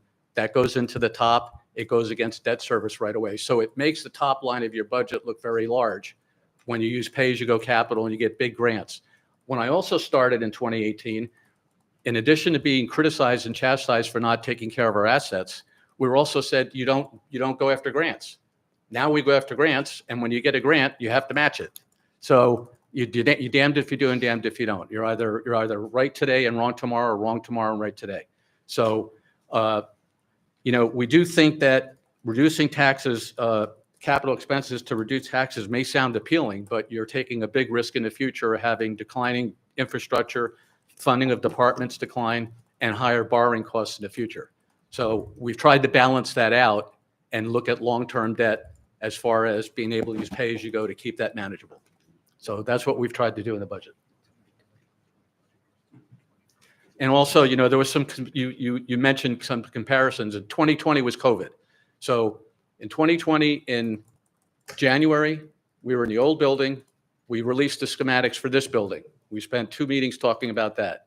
February, we had to talk about affordable housing was coming in. We had 2 meetings in March because we were under pressure by the court to either settle with the litigants or go to trial. Then we went into COVID. In February, we developed the budget. In March, we pulled it back because of COVID. We took all the spending out of the budget. We only put $345,000 into capital that year. This year, we're doing $3 million. So because you spent that much less. Mr. Schwadron, 1 year. we'll follow up with you after. I'm sorry, public comment. Yeah, it was, we went back, we stripped everything out of the budget. Seniors weren't going to meet because the inn was closed, everything was shut down. So we cut back on we cut back on everything. It was a bare bones budget. Then in 2021, we started moving back positive again. And that's when we went into hyperinflation, the highest inflation in 40 years. So we're dealing with a lot of issues that everybody's dealing with. So I would just say, anybody else want to jump in with that? I was not here during the approval of affordable housing. I can speak to introductions of things and how we vote one way. Sometimes information comes into play. So people may vote one way at one point in time and not another.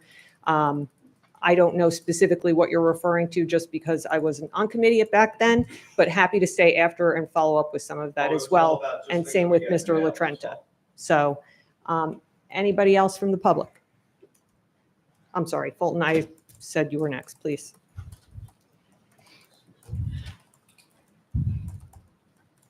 Thank you. Fulton Wilcox, 92 Clover Hill Road, Colts Neck.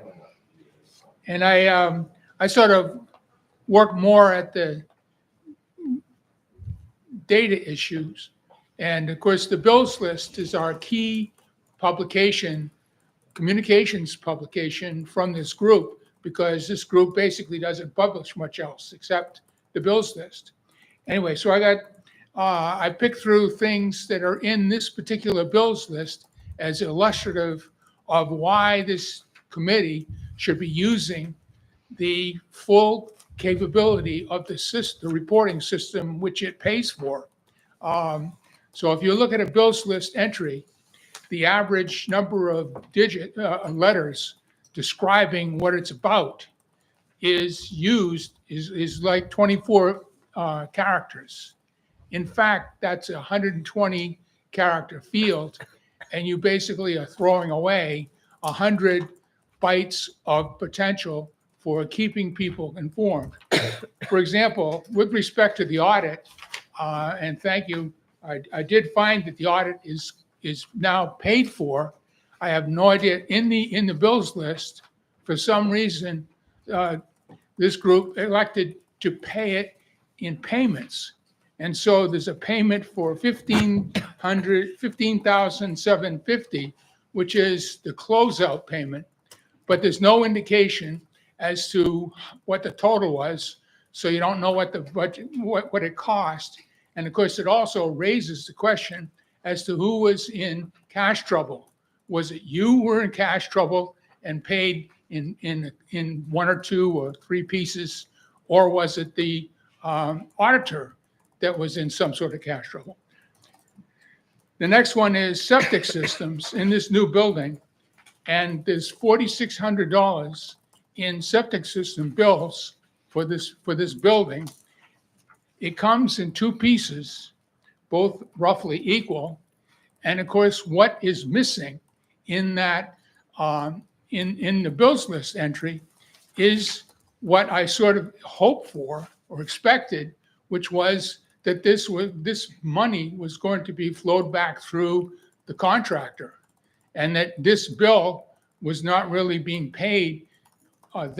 Because in fact the guarantee was going to cover. But anyway, so that's a failure to communicate the guarantee, if that in fact helps. In the U.S. Banks entry, there's an entry which basically says $78,000 in interest and no reference to interest rates or any of the terms, the principal that's outstanding, the obvious things that could clarify for someone like me, who's an analyst and interested in basically looking at the larger picture as opposed to looking at the actual amount of paid in interest. And then additionally, there's a somewhat mysterious item which has to do with NJPRES or something, a settlement for $61,000. And that apparently involved payments by the county to the town for $61,000 with absolutely no clue as to what that represented, whether we should be happy about the $61,000, whether we should be terribly disappointed, or whether there's more to come. So I just simply urge you, because essentially this is for free. The administrator can simply have people add a few more keystrokes. In some cases, it might be 50 keystrokes to explain what is the larger context of this bill and the payment that you're paying. And there's no way simply looking at the bills list to judge whether, the whole thing makes sense. I would add, by the way, we live in a world of AI, and it's as if artificial intelligence, and it's as if the team here is basically trying to cut down the use of explanatory fields. Thank you, Mr. Wilcox. You're at your 4 minutes. To minimize the value of that information. Thank you. Thank you, Mr. Wilcox. I'll send your notes over to John Antonides, who is our CFO and in charge of the bills list with some of that feedback. Do you know Mr. the Wilcox, amount I have of some the feedback for auditor? you. Mr. Wilcox? Mr. Wilcox, I have some feedback for you. Sir? Oh, sorry. The I know. The payment to the auditor is per their contract. So they billed us half in the beginning of the year and half when the report is submitted, which will be on the next meeting's agenda. The $61,000 was for the DEP settlement on the septic system in this building. You missed a meeting or two earlier in the year where the administrator went through the issues with the building, and that was a fine that we had incurred by DEP. And then lastly, you had mentioned $78,174.81. That says on there, that's for MCIA, Monmouth County Improvement Authority. That's a loan we took for lease payments in 2022. So that was a principal payment. I'm sorry, Bond, that was an interest payment. I hope that helps. But, any questions that you have. Put it into the bills. As I said, we will certainly give that feedback to the CFO on that. Because quite honestly, I'm not very familiar with the systems that are utilized here. So, Thank you. Mr. O'Brien. Kevin O'Brien, 18, the enclosure. 3 of the 5 committee members just said no to a yellow truck. I was in shock. They agreed with me. You are our representatives. So I'm curious, since you're our representatives and 3 of the 5 board members said no to anything but red, why is that still subject to debate? Well, I appreciate the efforts of our fire department, and I always will. A yellow truck at $50,000 more is clearly unrealistic. It's unacceptable. If they can get it for the same price, I'm more than happy. But when I look at it from my side, bananas are yellow and mix well with red apples and mangoes in my kitchen. To me, it's an issue about being cost effective and reducing costs in order to save taxes. With 3 committee members agreeing with me, I'm not sure how I'm going to sleep tonight. Perhaps it's time for me to go buy a lottery ticket. I could get used to this. You can't allow one resident to pass his phone to continue his comments when I was denied that same option. You can't make one standard for one and a different one for somebody else. So just food for thought. You offered to sit down with any resident, except me.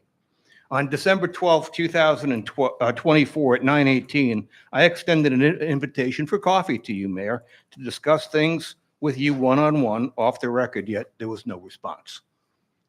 Maybe it slipped. Maybe I'm just on that list.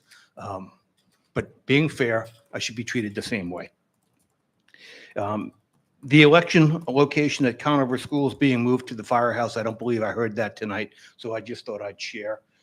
When I looked up at the board, I saw 36 people. Now we're up to 40, must be because I'm up here talking, on the video streaming. So Mayor, thank you. You made a change. I don't recall 40 people in addition to what we've had in this room. So people are catching on. They want to see what's going on. And last but not least, I'd like to extend my thanks to Ms. Bennett and to Ms. Lindsay for all that you do. Thank you. Thank you, Mr. O'Brien. Thank you, Mr. O'Brien. Again, I just want to make the statement about the color of the truck, taking all of these notes. We get feedback from people all the time. I talk with people, people share their opinions on things. Sometimes things match up with my own personal opinion. Sometimes things don't. I think this is very good feedback to have as we move forward with putting together a spec committee to look at all of this, that people from the public feel a certain way about colors, extra money. I think as a whole, our township is very cost conscious. We are very, very cheap. As I look at our finance chair. That's the job. Can I illustrate So- that really quick? When I came on, I was still working in the city of Long Branch as the commanding officer. Well, actually, I was a captain then. My budget for the Long Branch Police Department was bigger than the entire municipal budget of the township of Colts Neck or Colts Neck Township. My police budget portion of the city of Long Branch was bigger than the entire. So we do, I mean, if you look at our total budget comparative to similar sized municipalities, we're pretty close to the vest here. Sorry, I interrupted. Thank you. You can definitely tout your own horn. So back to what you were saying. I think that this is what public comment is for. It is for people to come and provide an opinion on color. Again, I will reserve the right to say no colors have been picked. I don't even know where this $50,000 Right. for extra color even comes from. That hasn't been But, substantiated. Yeah, so with that being said, I am absolutely willing to meet and speak with residents. I am very quick to get back to people. I do not forget easily to do so. The one thing I will say is for residents here who choose to take legal action against the township in any way, shape, or form, lose the right to have those interactions with us. So I apologize, Mr. O'Brien. I am not allowed to meet with you or have off conversations with you. And I apologize for that because I really enjoy speaking with people and hearing feedback and information. But I do appreciate you coming up and speaking in a public forum to share some of your ideas and thoughts. I believe we had, I'm sorry, Mr. Seiko, you were up next. And then Al, I'll come back to you. You got to get more comfortable pews here. Yes. Bob Seiko, 4 Sycamore. Just a couple of things. I want to start off by saying I've been here 37 years. I wouldn't stay here if I did really love Colts Neck. And for most of that time, in fact, more than most of that time, I worked at Bell Labs. So in the years that I've been here, I've worked with the town committee, specifically on a Comcast contract. I work with the police department, specifically a lack of, there were dead spots for the radios in town. I brought in a friend of mine who was an RF expert at Bell Labs. We looked at it. There was a solution, but it was frightfully expensive. So I guess they just stayed with the repeaters. And I also, that was under Chief Sorter. And I also did some work for the town on their telephone communications. Not too much there, but saved them a few dollars. I want to read off some names, and it has to do with the very first resident. Ted Pearson, Jared Engel, Bob Bowden, Lillian Berry, Phil Eastman, and Jim Schatzel. These guys occupy these seats. I don't know if you know them all. They engendered trust and confidence. I think it was said by someone else here, you know, this committee just seems to be losing that with the public here. I don't know, social media may be to blame, who knows? I don't know, but I also feel that too. Okay, so let me go. Next point. On April 29th, I sent you an email with information on when not to use the stop sign. Here I am back with stop signs. This included a response to that question from GBT chat application, an artificial intelligence system. The response was very clear and justified what I've been saying here for months now. Some of the new signs are not only not necessary, they pose a hazard for safety. Not all signs, and I think we do need some. There are some on four-way intersections where you have two signs. That's the one place where I think you'll see T-bones. Not that there have been any as far as I know. I also included links to research papers. In the 2+ weeks since I have sent out that email, I've not received a comment from any of you except for the mayor who said it was interesting.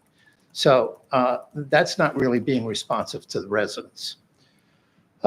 Okay, previously I brought up the issue of speed limits. I was willing to speak with the PD about my concerns, and you know what they are. But so far, after 3 calls where little to nothing was discussed or worked, I can see nothing is going to happen. Or my volunteerism is not wanted. Stop signs again. It is clear this committee never did due diligence with the police department request. When I asked for your notes, even your recollections on questions and debate, not one of you answered me. I get the sense from what I heard, and what I've read, that there are other PD requests that are similarly and summarily granted without question. I'd like to know who's running this town, you folks or the PD. This is a comment on the committee, not on the police department, okay? Specifically, now, Mr. Rizzuto was a cop, a police officer, sorry. I call my son-in-law a cop. I can understand there's like a brother in arms thing. You know, you want to give them everything that they ask for. On the other hand, though, you have the expertise. Thank you, sir. You've reached your 4 minutes. 4 minutes? No, gee, okay. Maybe I'll speak with you after. Absolutely. So I appreciate the feedback. Thank you. I do unfortunately think the advent of social media, besides being problematic, as some of us have seen based upon a lot of our comments, I do think it has impacted. I can speak for myself. One of the main reasons I chose to run years and years ago, well, it wasn't that many years ago, several years ago, was because I was attending township committee meetings, and I felt that people did not always get the answers, or maybe in a way that didn't make as much sense to me. And I thought, you know what, I talk to a lot of people, I know a lot of people, and I'd really like to have the opportunity to engage with people. So to me, that was important, someone who was willing to engage with the public. So I do think it's unfortunate that there are people out there who are not happy and satisfied with the job that we do. And that is everybody's right to come up here and speak. I think we all do the best that we can in these positions of service, but we can always take feedback from people that we can do better. And I will just say, for as far as stop signs, speed limits, it is not my role as an elected official to tell the police where stop signs should go. We have engaged in a lot of conversations, and we will continue to do so and talk to the police about that. But I hear, as the mayor, it is not my role to tell them, you have to pull out this stop sign, you have to pull out that stop sign. But we will certainly take that under advisement and work with the police, and we all work together. The police have different statutory requirements that they face that are separate than anything that we do, and it's our job to kind of listen to people and take some of that feedback. And I agree with what you say about volunteerism. I don't ever want anyone here, some of whom in the audience here have dedicated your time selflessly to volunteer for the town. I moved to town in 2006. I joined the fire department. joined the Historic Preservation Committee, and I've been volunteering ever since.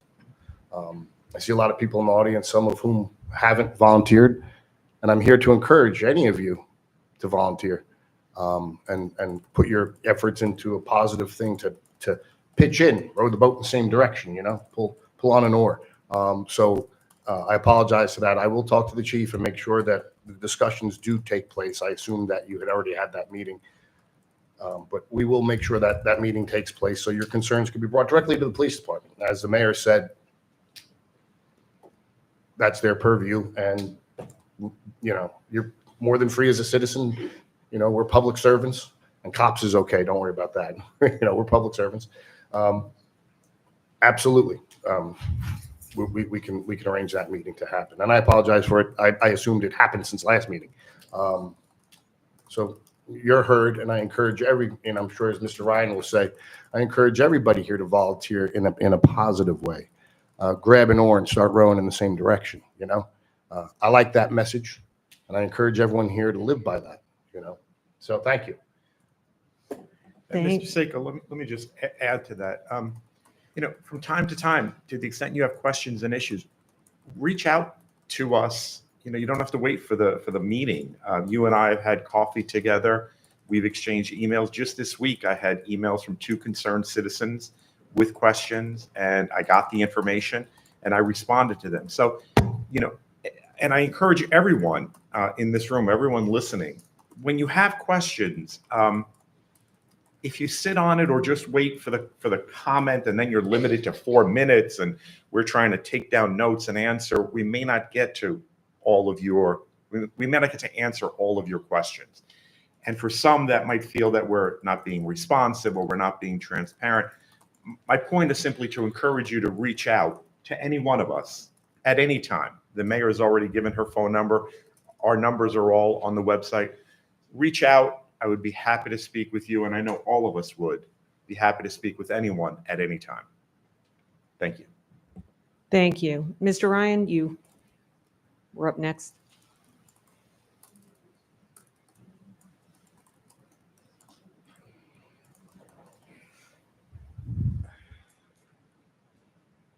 Alan Ryan, 24 Ann Street. We're talking about the color of a fire truck, okay? I personally, I like the red. I'm from New York City. Yellow, blue. I just want to say to everybody in this body or whatever, we have volunteers here and the people, and in particular the people at 4:03 p.m. on April 25th, when we were dispatched out, Dan, Frank, and Dave, all there. We came to one tall house. The fire was at 5 Tanglewood, okay? Those people didn't care if it was a blue, yellow, red, orange, purple. And by the way, in Monmouth County, down in Union Beach, they have white, they have blue. They have blue. Harris Gardens has blue. When you go down to the Firemen's Convention in Wildwood, okay, there's every kind of different color. So just keep it in mind or whatever, and that, this is volunteers, and at that time, they didn't really care who was there. Just get the fire out and get somebody out. And that's all there is to it. Thank you. Thank you. Thank you, Mr. Ryan. Appreciate that, talking about that, the colors and all that. I don't think anyone here is trying to say that anyone is less important than the other, but we definitely take note of that, and we really do appreciate your service. I'm sorry, Elaine Mann, I think I pointed you first, and then we'll come over to you. It's Elaine Mann again, 587 Route 34. Do you have, Megan, an ordinance in place which gives our volunteer fire departments the right to enter private property to check to see if there is a suspect fire danger on that property when it was reported to the dispatcher? And if so, there have been some residents that refuse to let our fire trucks go on their property. And I think that's uncalled for. And does the public have the right to interfere with a volunteer emergency response crew while performing their duties, and in this case, were physically and verbally abused by a resident during the fire. What is the responsibility of our police officer on duty in regard to this resident? And did this police officer, report the incident to his superior to take action? Because there was an incident at Tanglewood, and it wasn't pleasant. And that should never happen, because you are supposed to lead by example. And on April 1st meeting, during the public comment portion, I brought up the night of the Lavinia scoping at the high school and what transpired. Have you taken any action, like investigating the incident? I'd like to thank again Committeeman Rizzuto for coming to my aid and removing the committeeman from the building, and Mayor Buss for driving me home. And again, Mr. Rizzuto, for dragging that same committeeman off my husband in the parking lot. You all witnessed the event, and on the inside of the high school that night, Mr. Viola was screaming he was going to sue me for defamation of character. My husband and I went to the police and reported this incident, but no further action was taken. Why? Thank you, Mrs. Mann. I can't speak to any of those incidences. They're police matters. And as far as the ordinance goes? I will look into it. Okay, we'll look into your question regarding the ordinance. The only thing I'll say is in reference to a lot of charged situations, like when we have emergencies, as someone who's been on scene at fires, somebody who was at an incident at one of our local establishments where someone split open their head and holding this, and this one's freaking out, someone's yelling. There's a lot of things that go on in these charged environments. It's that stuff is not necessarily right, but I agree that some of that stuff is I'm sure found in our ordinance. We can get back to you on some of that. So I apologize. I'm not familiar with that. And anyone else? Yeah, I can speak to that. When was that hearing? That was October of 21. 2021, and we're bringing it up now. So that was a verbal argument. I was there. I did say, hey, everyone calm down, because I like civility and I like people to speak civilly. And it was a heated argument on all sides. And if I do remember correctly, I do believe it was reported to the police and investigated and reported as such, a verbal argument. And then I do believe the prosecutor's office was informed too, and they investigated it as well. And it was deemed a non-incident. It was a verbal argument, as other witnesses, because it was out in front of the school, saw. It was a verbal argument, nothing more. Yes, feelings were probably hurt. Nobody was touched. Nobody broke a plane. Nobody put a hand on anyone. I was standing right there. And if anybody says anything to the contrary, that's just not the facts. Yes, it was heated. It was awkward. And nobody likes that kind of stuff. But that's about it. And I would just question the timing of why would you bring it up now, and why, to something that's already been asked, answered, investigated by two different bodies, if I'm not mistaken. And if you weren't happy with the investigation done by the Colts Neck Police, if you didn't go to the prosecutor's office, I suggest you do. Absolutely. And that's all I have to say. Thank you. I'm sorry, Mr. Orsino, you were up next. Thanks for being here, members of the board. My name is Anthony Orsino from 15 Joshua Hattie Drive. On a lighter note, I'm not going to talk about college, and for sure. What's that? I can't hear you. Okay. Mr. Orsino, like you're singing in a band, okay? Get close so we can hear you. Okay, I have a much lighter subject, and I promise I'm not going to talk about college or fire trucks. But when I first moved to Colts Neck, there was I'm not sure if it was a private contractor or hired by the township, but they used to come around my house and other premises related to fire and maybe other, emergency vehicles. When you ride the streets here, if you come in my neighborhood, you may not to know that I'm at 15 Joshua Hardy Drive. It's not that visible, and at the time, they used to paint on everyone's sidewalk the number of the property. Now, also a lot of volunteers that don't know the city, they may just bypass. If it's an emergency, somebody could be not even, never get to them. I'm not sure if this came up in previous meetings or in the past, but I remember there used to be something that was in effect.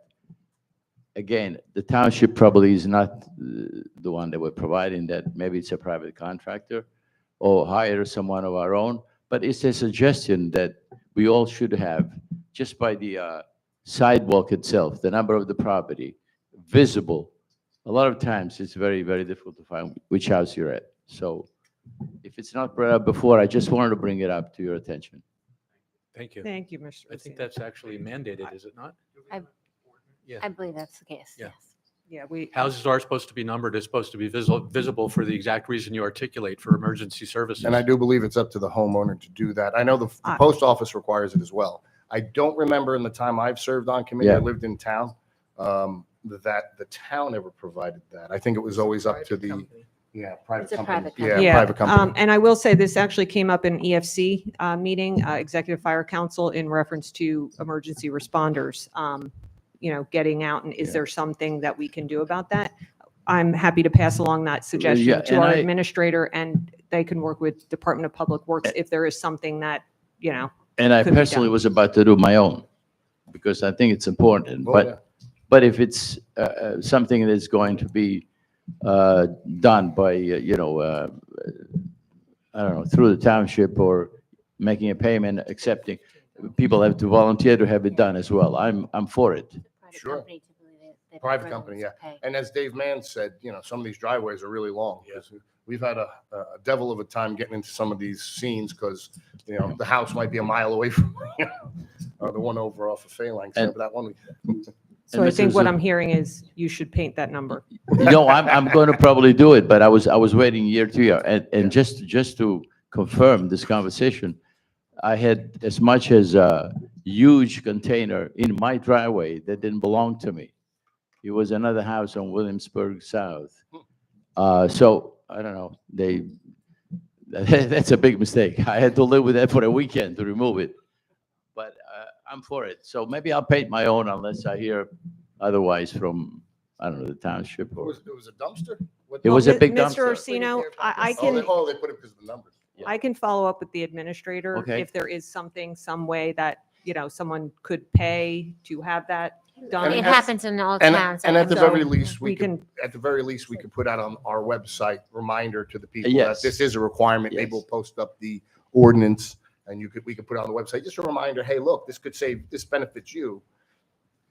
Please comply and we can get your number on your curb so it could save your life. Yeah, Absolutely. only the mail person really knows every house, because also the mailbox is on the other side of the street. Yeah. And there's two number 15 and one is, and some of the entrance of property are not on the Not address. on the- Right. They're on the other yeah, side of it. yes. Especially a lot of the There's no farms. main yeah. entrance, so, It's good feedback, and I'll bring it up in EFC tomorrow as oh, well. thank you. Thank you. I think that's Mrs. Kukalo back there. I'm sorry, I can't quite see.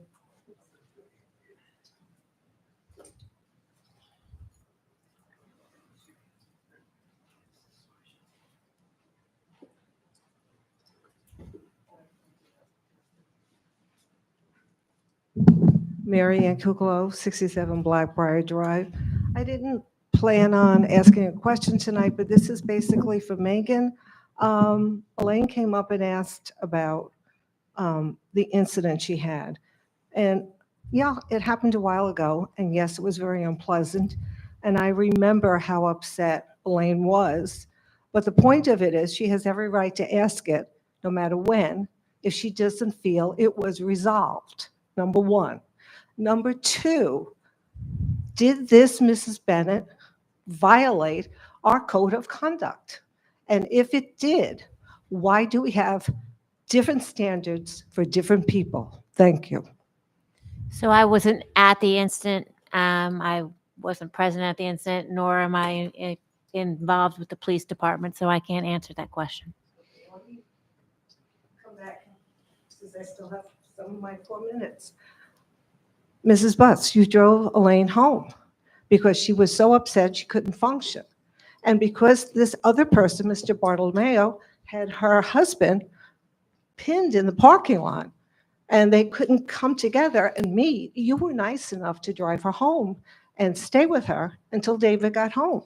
So you know the exact incident. You know what happened. Did this or did this not violate the code of conduct? Thank you, Ms. Mann. Is there anything else in your comment period that you'd like to? Because this happened in a township event, I would just say this.